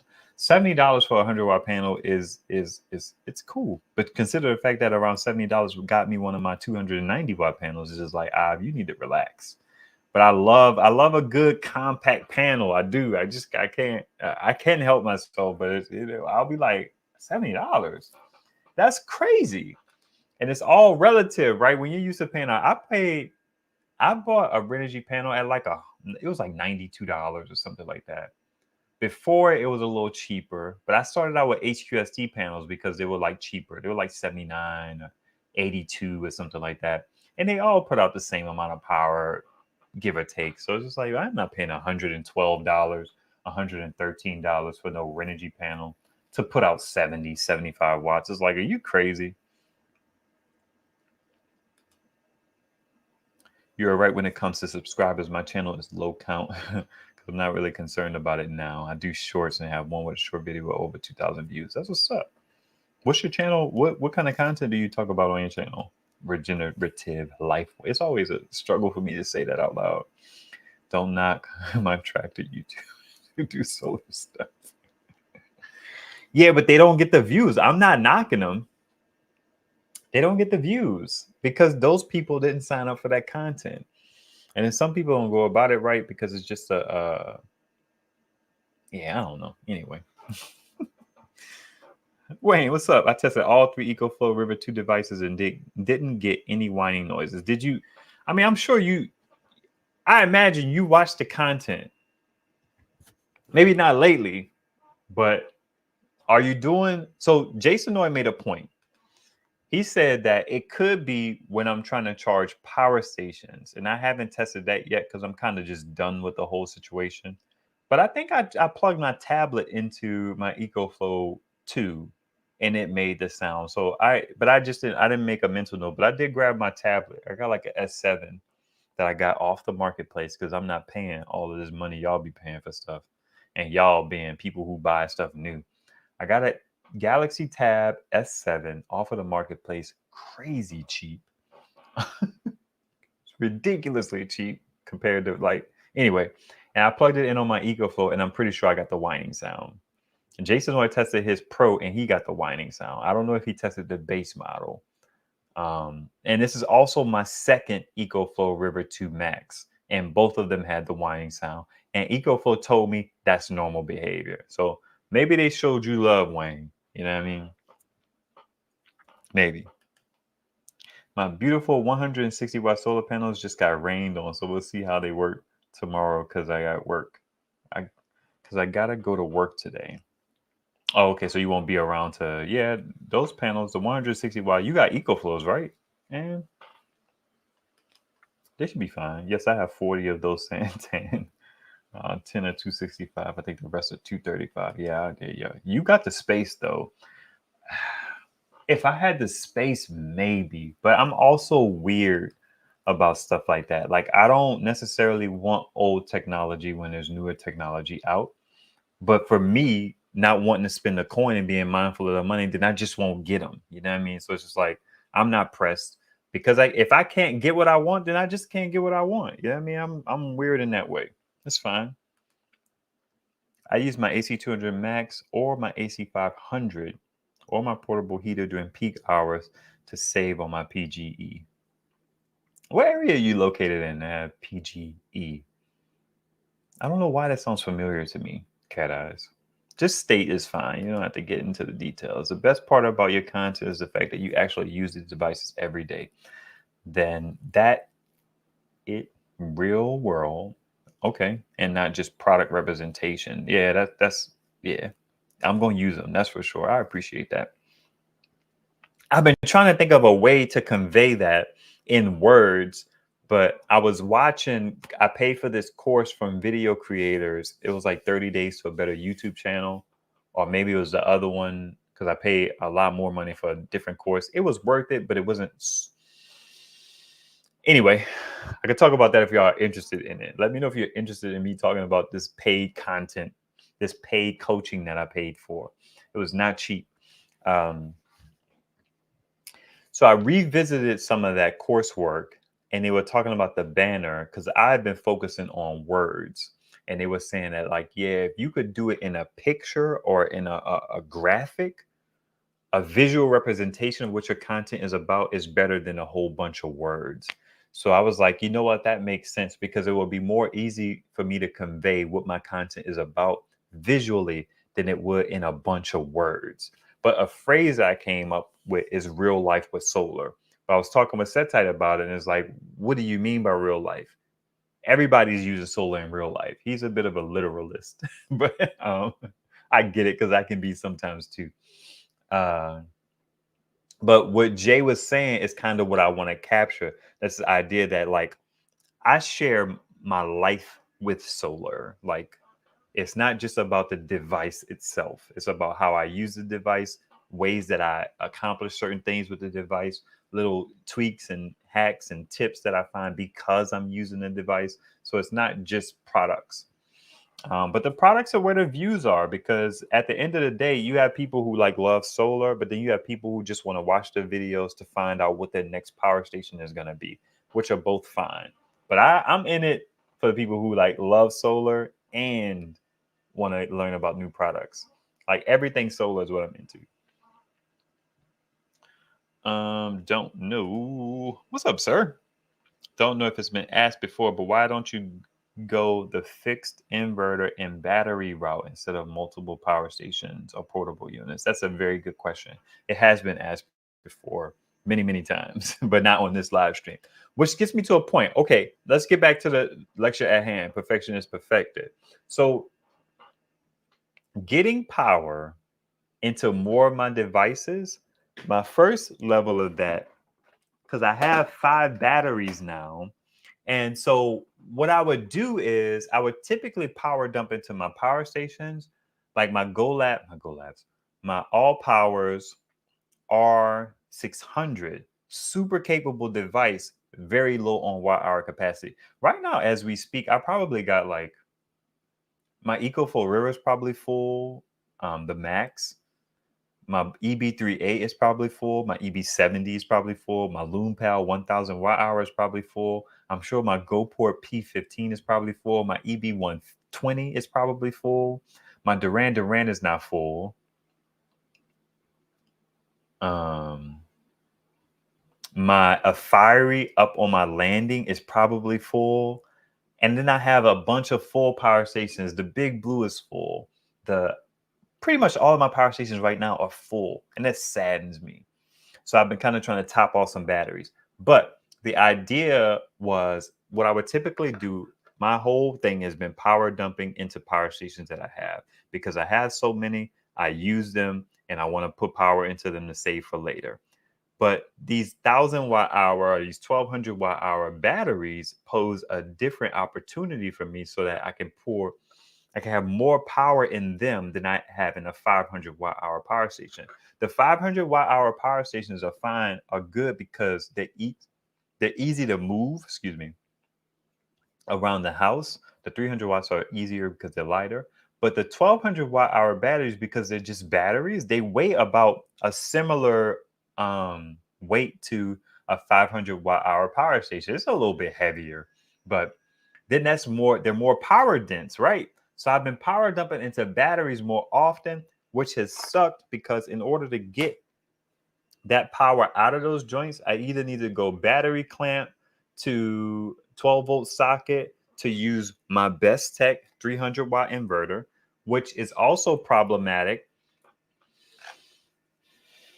because why? I'll tell you why.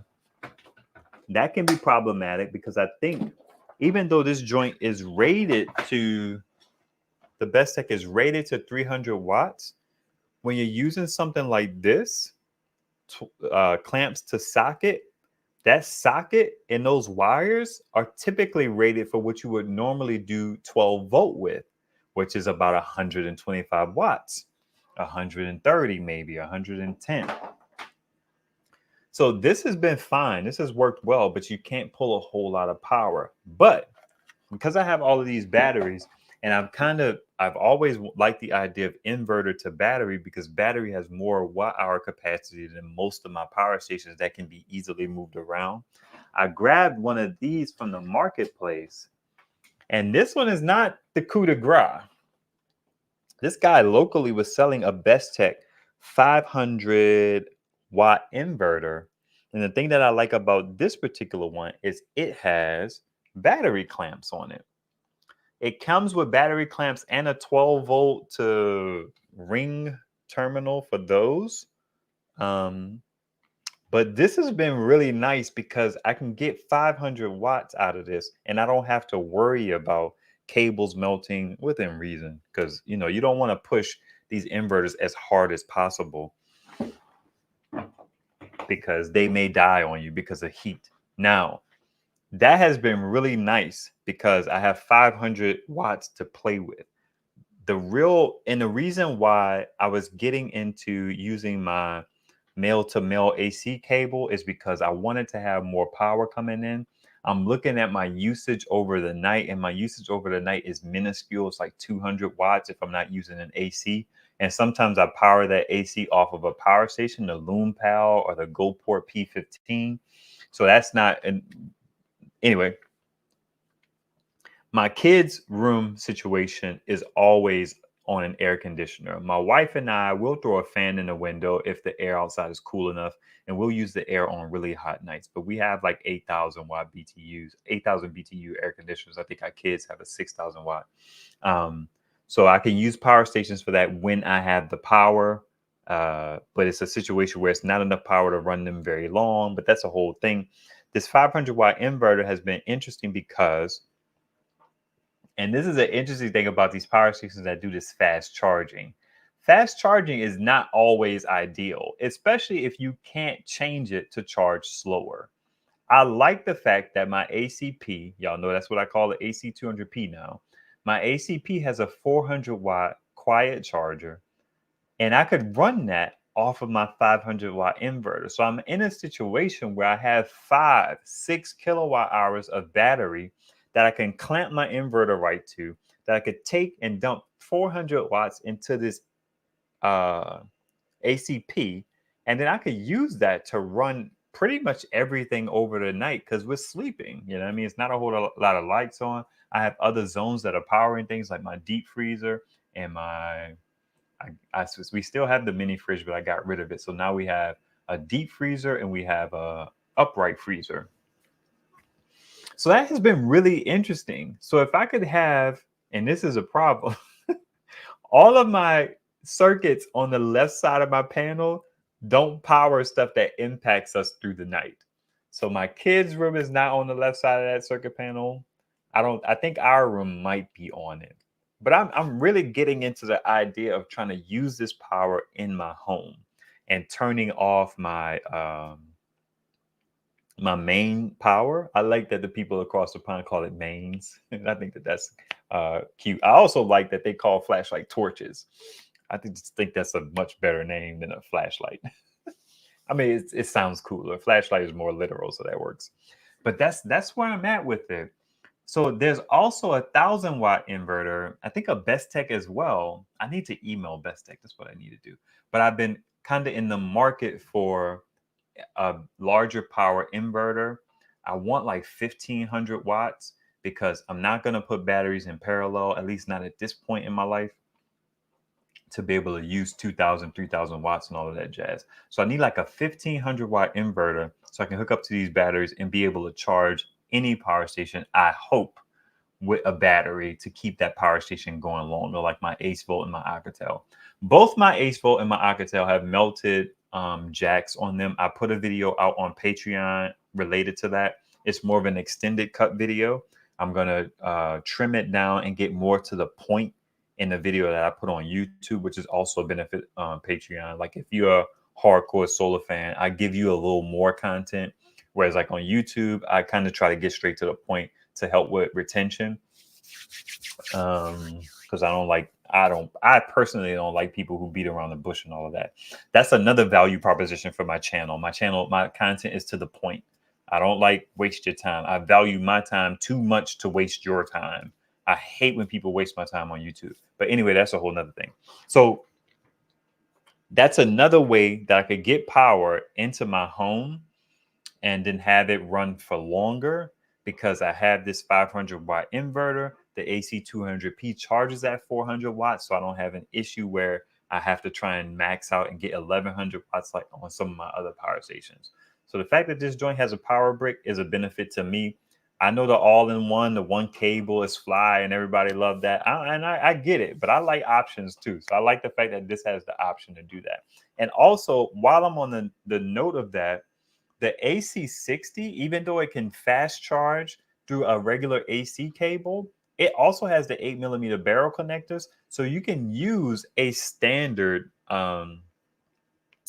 Bluetti style, like the loud fan plugs, to add more power into that to make sure that that can run longer. That's an interesting thing I talked about in the AC60 video. It was a cool little like life hack, I guess. I don't know.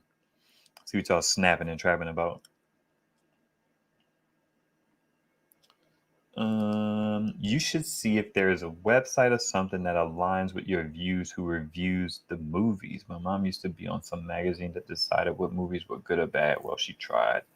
Okay. As it relates to my kids and the type of content that they watch, man, content is getting crazy, man. Crazy. Listen, I am a Christian, Father, Son, Holy Spirit. So we believe what we believe about, one, your free will to do what you want to do, but also your will to be to have consequences for your actions that don't align with God's word. So the content, the stuff is, it's getting interesting. That's for sure. My wonderful wife, who from the moment I met her wanted to be a stay-at-home mom. We have a video about how we met on the Family Channel. I'm not going to tell you the Family Channel name. I have to come to terms with that because we're public figures, but it's just like, I try to take it easy. I see a Cash App joint on here. Somebody show me love on Cash App. Hold on. Shout out to Mark, man. I appreciate you, sir. I know you didn't necessarily do it for the joints, but I thank you for that. Thank you very much. The Cash App joint is right there, and Mark sent me some coins. Appreciate you. So anyway, we homeschool our kids, and I'm appreciative of my wife because that was her thing. We had home births. That was her thing. You know what I mean? It's like, what I mean is like she initiated that. I was fully supportive. Just, yeah, man, it's wild times. That's for sure. Is this good? I've been trying to persuade him for so long. Listen, if I made enough money from YouTube, I don't make a whole lot of money from YouTube. It's not much at all. I mean, it's like 50, 60 bucks a month, 70 bucks a month, because my views are not that high. So some channels make a bit more, quite a bit more. Will Prowse is swimming in dough from YouTube. That's for sure. He has a video where he talks about how much money he makes from all his stuff. And it's just like goals. What do they say? Hashtag goals. Man. So if your boy gets there, but everything I do has to be within the constraints of how much money I have, how reasonable it is, considering that I am a growing YouTuber. So it's like I have to catch myself because I may be willing to buy something that 6 months, 12 months from now, somebody could send me in exchange for a video. And that's just not smart. You know what I mean? It's like, why am I spending money? Because I almost bought an inverter. Somebody was selling a Renogy 2000 watt inverter for a relatively reasonable price. And if it wasn't reasonable, I was going to make a relatively reasonable offer. Relatively reasonable. I like to get deals. I make no apologies about that. I tell people that from time to time, like, man, I'm looking for a deal.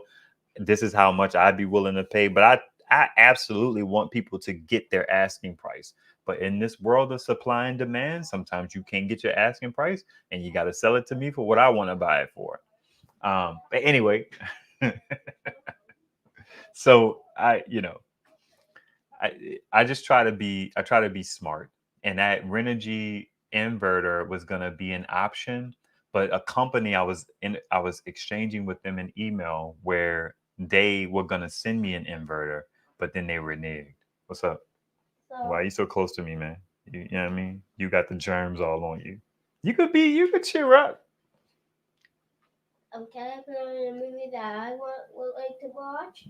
Where? Like on the upstairs. What are y'all watching now? We can't.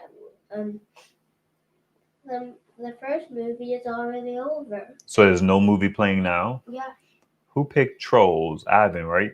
Yeah. What movie would you want to watch? I'll just go through the movies then. Okay, go through the movies and then tell me what you pick. Come back down and tell me which one you pick. Okay. Yes, sir. So time to buy this lightsaber game and now back on all the people released. Okay. That should be fine. It's not a game, but it's a lightsaber app. Okay. Thank you for asking. You don't download apps without showing them to daddy, okay? Okay. Thank you. Okay. All right. I tell Bluetti that I will not buy an AC-180 until he's... I appreciate that, man. I greatly appreciate that. They probably be like, so. Don't forget the likes. Yeah, like these videos, but like the main videos too when you watch them. Watch them a couple times too. How about that? You are a good dad, AskIve, and your wife. Bless you, your son. We need more dads like you. How amazing how you just son about be careful what they watch. Amen, brother. I appreciate that. Yeah, one of my friends I was talking to, even before we had kids, he was saying, Ivan, something you said that always stuck with me is even when you didn't have kids, you wanted your kids to understand why you didn't want them to do stuff instead of just telling them not to do something. So I really want these kids to grasp, like, man, look, we're just trying to look out for you. We're trying to instruct you. You have to protect yourself. You have to be mindful of what you're watching because they'll have dreams and stuff like that. Like I said, I'm a Christian. I believe that there are forces in this world that seek to distract and get everybody off of the path that God designed them to be on. So I want my kids to fulfill why God blessed them with us, and they have to protect that. So we try to be mindful of things like that. What's happening, John? Sunny Southern California. That's what's up. Greetings to you. I appreciate you coming to hang out. Since we never get full potential out of panels, can we use bigger ones on smaller batteries? Preparing for anything is all about the voltage. A lot of people are fans of what's called over paneling. If I understand it in its literal sense, I kind of get it. But you can't put a 37 volt panel on a power station that maxes out at 30 volts. I had a short where I fried the Foxtion because in my hastiness, I wasn't thinking about what I was doing. I forgot those panels were in series and not in parallel. I popped it was 21 volts, was about 40 volt array into a device that maxed out at like 30 and it fried it and it doesn't work. So it's toast. So typically on smaller units, you can't do a whole lot other than parallel typically. But EcoFlow has their smaller Delta River, their smaller River Max and their River Pro, the second iterations, that they have 50 volt limits. So you could take a 290 watt like I do, and I put it into my River 2, and it gives it about 220 watts most times. Sometimes it drops to 180 less, something like that. But I'm really wasting power by putting it into that. But that's what I have. I could get like 30, 40 more watts if I had a more capable. This freaking mic is weighing down my shirt and it's annoying me. I could, if I had a more capable power station to put it in, I would. That's for sure. So I hope that answers the question. You got to be mindful of the voltage, hands down. The amps are a different thing. Typically, most of these newer power stations, they have a hard amp limit. So you could put something like 2 panels in parallel to throw more power into it. But these power stations typically max out at about 13 amps.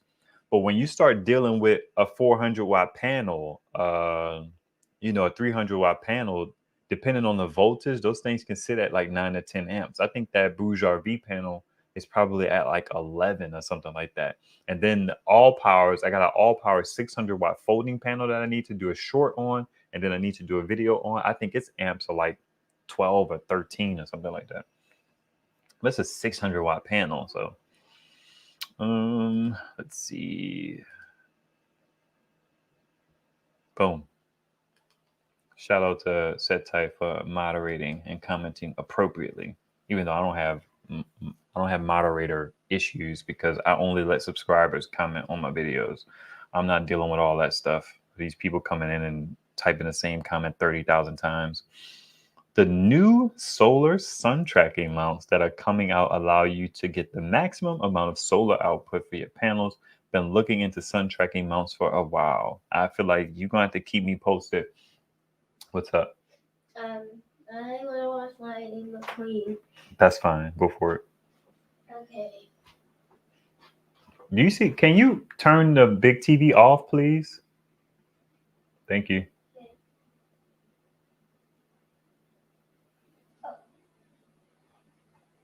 Thanks, buddy. Me and Setai were just talking about solar trackers under certain parameters, but I typically align with the idea of why spend money on a thing that could break in the future when you could just buy more solar. But that's a whole other conversation. But I don't know about the solar tracking thing. I'm not sure where I'm at with that because they're not cheap. I guess as more people get into them, maybe the price will come down, but maybe not. Hey, Grand Acres, what's happening? Good to see you. I only got the Harbor Freight panel because there was a store 5 minutes away, and I only have an EcoFlow River. I plan on upgrading everything. Just wanted to have something to start with. 100%. That's what it's ideal for. 100%. You could drive right down and get one, and then have something. That's for sure. Yes, EcoFlow. I bought them in. Okay, cool. Ain't that grand? Jay, I don't know what Jay said. Did I miss one of Jay's comments? Let me see. I don't see that. Oh, wait. Oh, he retracted it. Okay. I live in California. It's called PG&E. Yeah, I gotcha.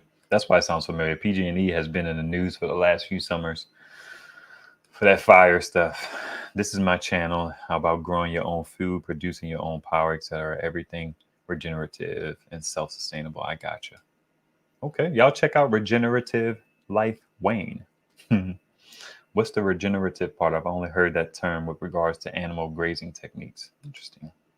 Are you doing food foresting, working, listening on earbuds? Don't tell anybody. Listen, you should be able to listen to whatever you want to listen to. Delta 2 Max with two Z-Shine 550 watt bifacial panels, 310 each, and actually getting like a kilowatt of solar at least 30 minutes a day. That is lovely. I want to reduce my energy bill. I'm over $200. Now, here's the thing about reducing that energy bill, man. So you're getting a 1,000 watts. It's going to take more than just producing the solar, but I'm sure you know that. I had a video called, I don't know what it's called, but it's like the truth about solar. It's like 1,000 watts per hour only saves you about 15 cents. But it's saving you power. I mean, it's saving you money. I'm all about it. You get no knock from me. But some people, not saying you, some people feel like solar is a magic bullet. But those are typically people who are not familiar with solar.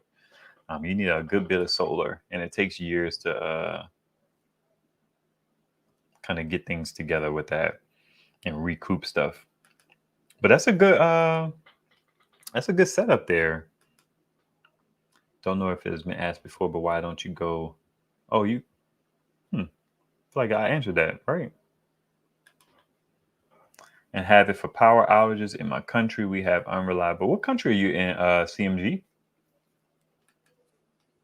My EG4 3000 watt 48 volt inverter hooked into a 5 kilowatt 5,000 watt trophy battery with built-in breaker. I love those built-in breaker batteries because then you ain't got to worry about all of that stuff. Digital BMS readout mounted on a dolly with big wheels, easy to move around everywhere. That's what's up. That's dope. My chat was not working correctly. Thanks. You're a great dad. How you just explained to your son, we have to be very careful due to what's in kids shows now are creepy, etc. Lord, continue to bless you both. I receive that. Thank you. Thank you very much. I can input up to 5,000 watts of solar, up to 500 volts of PV into these DIY mobile solar generators. Listen, I can't afford it, but I would love to be able to have an all-in-one situation outside of the fan noise. I actually moved all of my loud power stations down into the garage. My R600 is down there. My GoPort P15 is down there. I originally bought the P15 upstairs. That was the first one I brought upstairs, but the fan was so loud, I had to go get the EB120. And the EB120 was a glorified power dump because that 1,000 watt inverter was not hitting on nothing. I couldn't even run my ACs off of it. And my ACs only use 400 watts. So it's something in its surge that it couldn't take that surge to get that compressor going. So I bought the EB120 back downstairs, and I ended up having the Fiery up there. I got the video coming out on that soon. But I love the idea of possibly having an all-in-one down in my garage with just a banging string of series solar going into it. Maybe like all of my 290s. And then I could separately deploy my 300s, even though they're the same. They're the same panel. It's a 10-watt difference. Like, it doesn't matter. So I could put as many of those as series as I could fit up against that wall, and then just have that come into something and just be banging out. And then with the idea that I could use my male-to-male AC cable to run my house, or at least a side of my house, and then I could have the AC 200p run the other side. I think that would be dope. And then I could just plug power stations into the wall and charge them. So it's a whole thing. I don't know if I'm ever going to find a perfect solution. Even if I start to get sent all-in-ones at some point in my journey, I'm sure it's going to be just like the power stations. I'm going to have to make them work, because I'm sure they won't be necessarily like perfect. But, you know, I'm interested. That's for sure. Because it just allows me to consolidate. If I could just have 1 or 2, 4 wires coming in right now, where I have like 8 coming into the house, that'd be great. Getting that panel, that circuit panel upgraded, and then getting a transfer switch is the goal. That's always been the goal. Oh, look who it is. That better be my wife. I'm gonna have to grab the toolie. Of course. Why would I get off if you're not here to bother me? You're not here to complain and feel all neglected. And why are you on here so long? How long you been on? It's 2:15. Oh, won't bother you too much. You can come say hi. Hey, everybody. Hey. I found a dress. Nice. It's crazy, too. You know, I've been looking for miracles. I'm about to say it's crazy. How? What do you mean it's crazy? Because we're going to have to take that dress back. Looking for miracles, signs, and wonders. And my size is a 12. The dress is a 6. It's literally half my size. But I got in it. I'm a little concerned. And I'm going to wear it.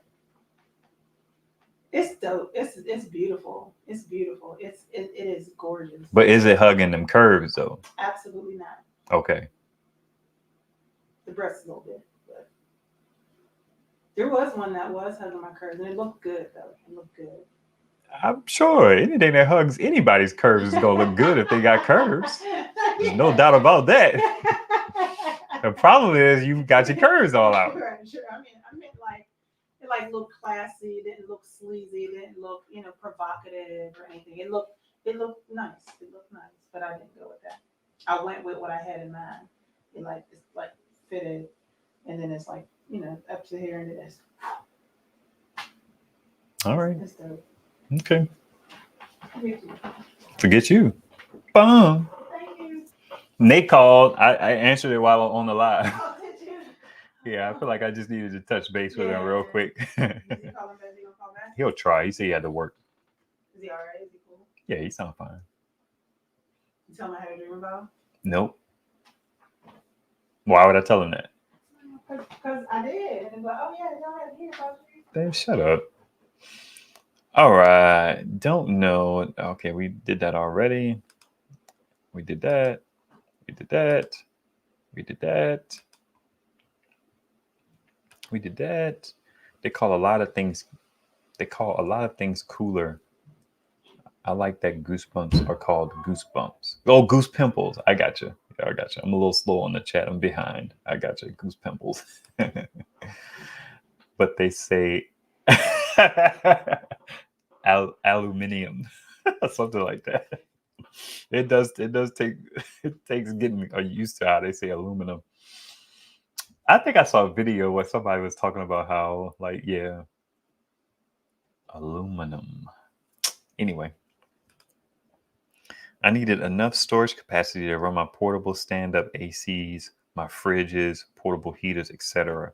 That's another thing that would be interesting if I had an all-in-one with one of those big old batteries, because then it would be no doubt that I could power things that I needed to power, and I would have the solar to support it, right?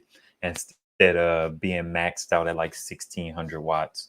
That's why I really like that AC300 because it had those dual MPPTs. That's still something that's on my checklist of a power station that would be dope to have, because then I could put like two 1600-watt arrays into that dip, or two different arrays at different positions that get, you know what I mean? It's like, I mean, I don't have enough space to be sacrificing an array, but I do it anyway. Like my 1000-watt array that's coming into my AC200P, it doesn't get sun for a few hours because I got this big old tree that casts shade on it. But then I just have my other two like little loose float panels that I use in the interim. So right now I'm in a situation where my AC200P doesn't get solar for a while, but that's where these other batteries come in, because I want to be able to put power into my AC200P because I've come to rely upon it a lot. So I want to have more power coming into it, even when solar is not around. And I could do that with these extra batteries. Okay.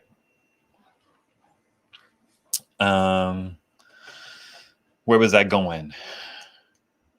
So yeah, with the AC300 having the two arrays, I was just making a point that I don't know if I would want. I like the idea because essentially having two solar arrays acts like a parallel situation where you could have two panels arrays in series, but then they're going into separate MPPTs so that those two arrays don't impact each other if one is shaded. It essentially gives you a parallel situation where I could have 1000 watts on one wall banging out, and then I could have 1000 watts on another wall, 1200 watts on another wall, or in another position, that if that other one gets shaded, doesn't impact that one, versus having a full string of, 3000 watts, 2500 watts in series or in a series parallel situation. Hopefully it makes sense. All right. Not too much for kids to watch and decent, that's for sure. Will Prouse is a solar goat, my go-to guy besides you. I appreciate that. He definitely is the GOAT for everything solar, like Hobotech and a few others. I appreciate that. I get it. When I was his age, I was miserable when I was sick. Absolutely, yeah. I can relate to that as well. That my wife is a little bit harsher with him. I'm like, that's sick. I used to get sick a lot as a kid. And it sucks. I used to have these coughing spells and all of that jazz. But being sick sucks, man. It definitely sucks. And he's our emotional kid.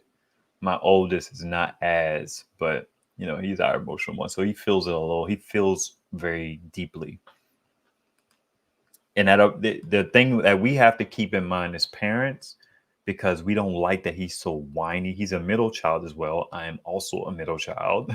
So I was an emotional kid like him. The thing that we have to keep in mind is that he feels all of the emotions deeply. So when he's full of joy, he's full of joy.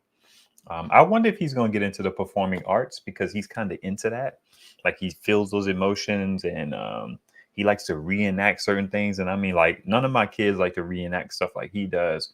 He's mimicking motions, and he'll have like face looks on his face. So I wonder if him feeling emotions is going to be a benefit to him later on in life, because then he could tap into sadness and joy and fear, and so in terms of performance. Reach out to Signature Solar.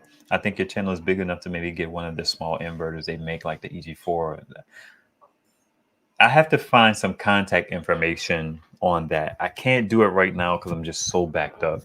And it's kind of hard to tell a company to send you something and wait 2 months possibly for the video to come out. But I feel you.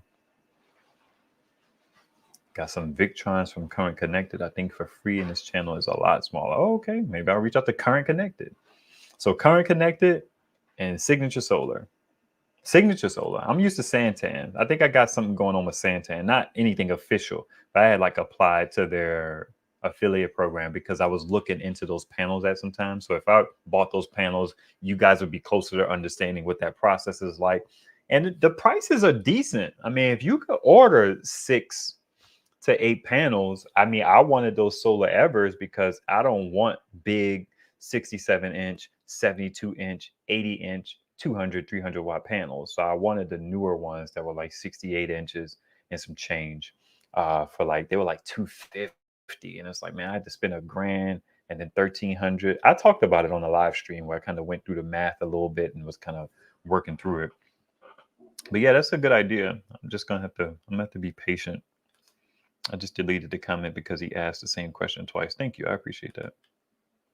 I really want 2 of those eco-worthy trackers. The thing about eco-worthy is this stuff is affordable. Setai. Yeah. We do the same with our sons. That's what's up. Wait, how do you say that? I'm from New Orleans, so it should be Francois. That's how that kind of what'd you say, baby? Okay. We do the same with our sons. Francois Duplessis.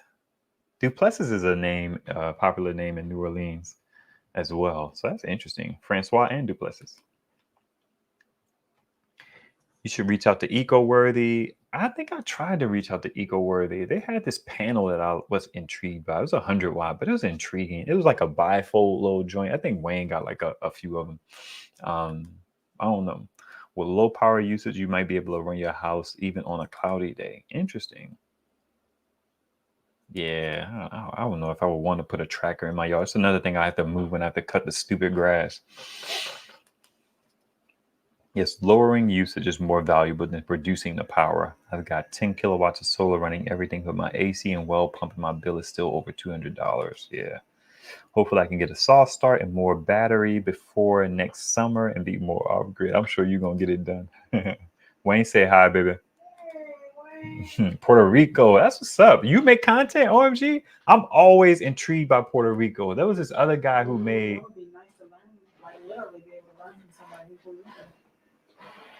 Okay. I guess. Oh. I heard you mention like, oh, Wayne, a couple comments that made me feel like, oh, Wayne. They'll say hi, Wayne. Wayne Boucher. That's French, huh? Yes, I assume so. Don't give me the knowing stuff.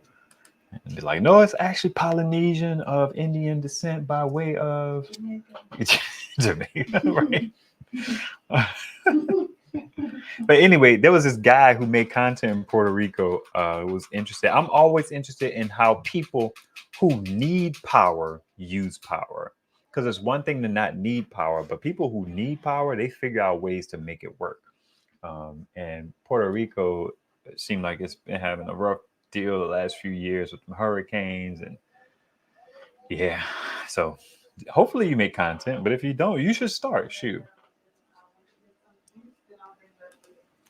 You're right when it comes to reducing your electricity consumption, all via solar. Truth.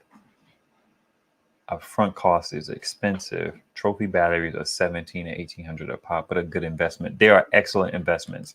There's a lot of things that is like, it's great to go with, but you just got to spend the money up front. And electric vehicle, you got to spend that coin up front, but it's like, it's a no-brainer. I feel like people who have more than one vehicle and there's still second vehicles, they're buying gas vehicles. I feel like outside of exceptions, I feel like that's crazy to me.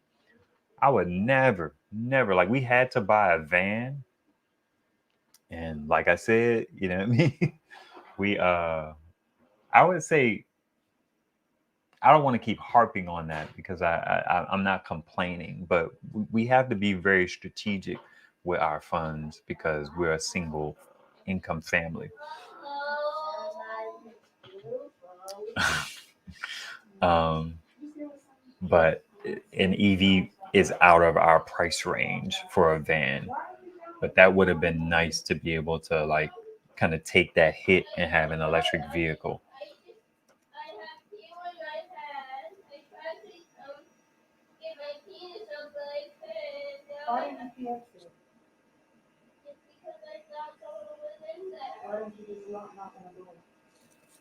Okay.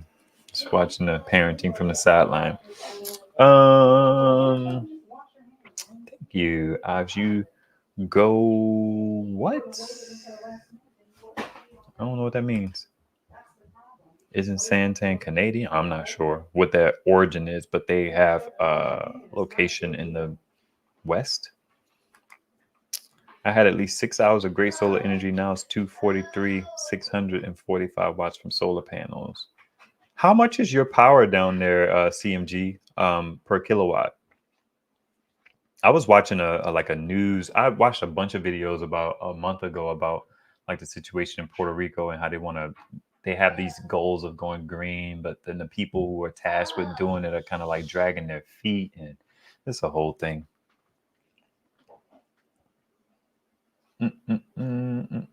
All right.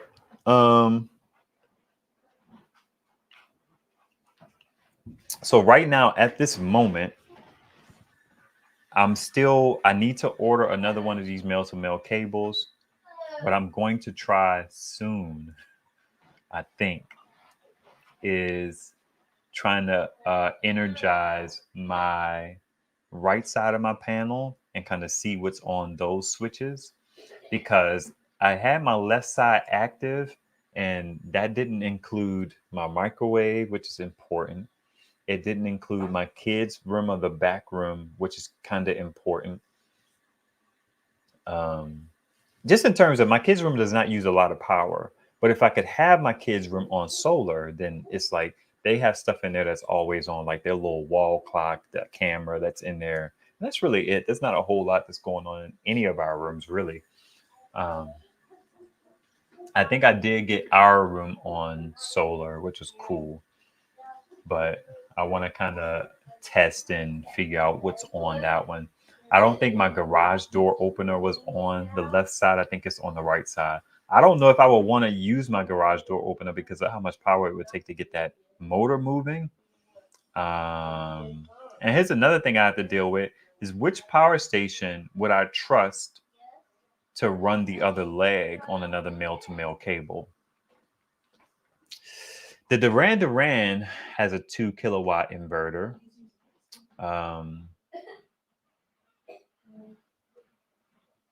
Yeah, the Ace Volt Alcatel have 2 kilowatt inverters, but I think that's the extent of my 2 kilowatt inverters. The Fiery, I wish I had their 2,000 watt. I love that little device, man. They're waiting on me to make the video, and I gotta make it soon. But it's a nice little device. It just works. It works really well. It's nothing crazy. It doesn't have no crazy features, but that screen is incredible. And that XT90 on it is nice. It can take in a good bit from parallel. I think it's up to like 15 a parallel, and I don't have to worry about the XT90 having issues with heat. So that is cool.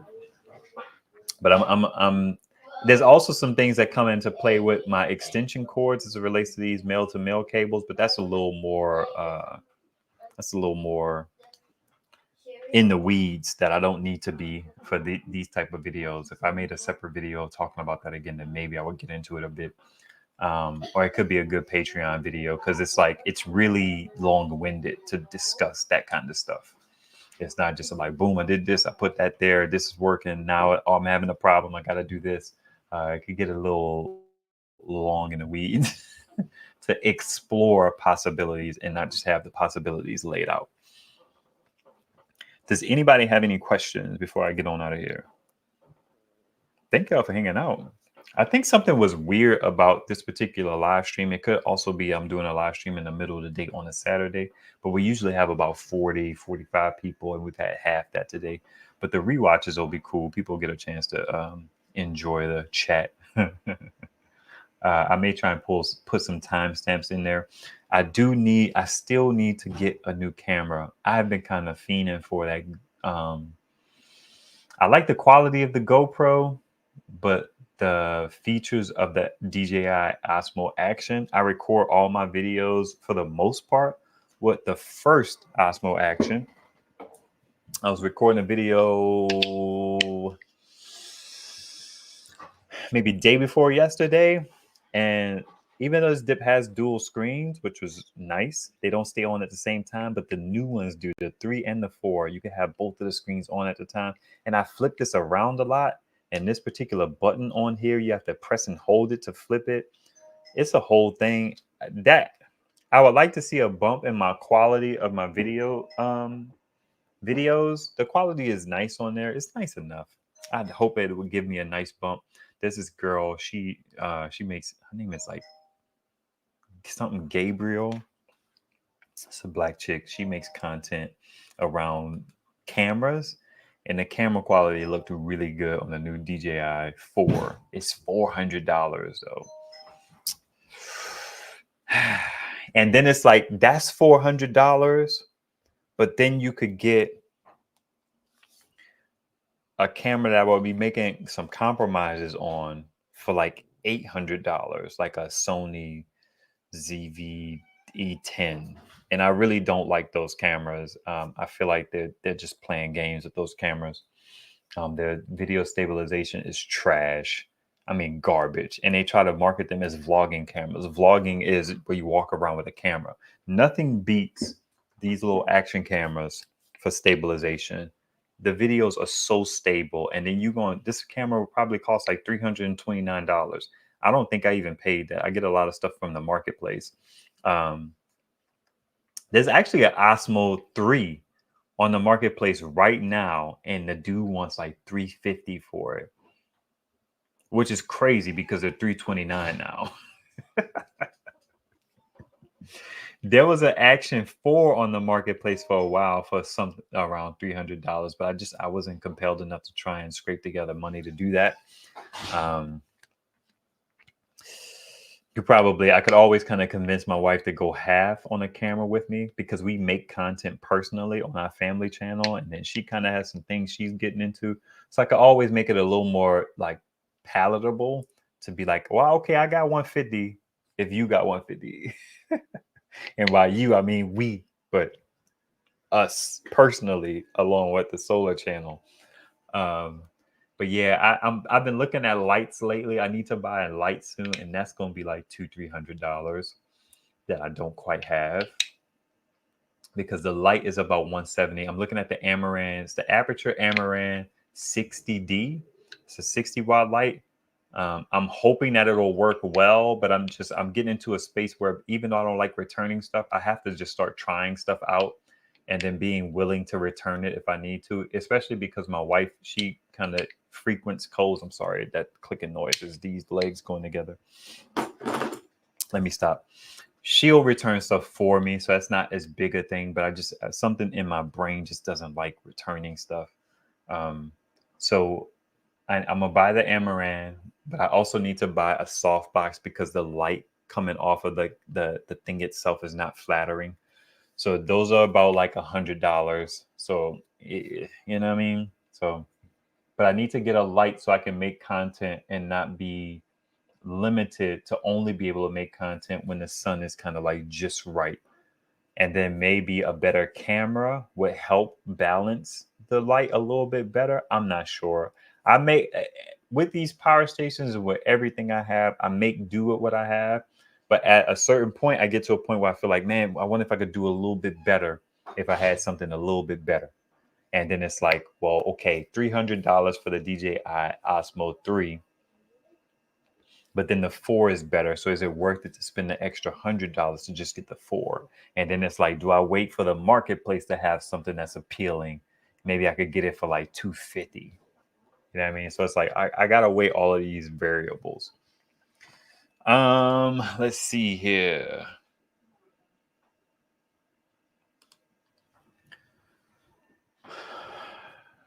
All right, I don't have nothing else. If y'all don't have no questions, I'm gonna get on out of here. The next live stream hopefully will be soon, and it'll be during the week. I want to get back to doing them weekly, and then we'll talk about a couple power stations.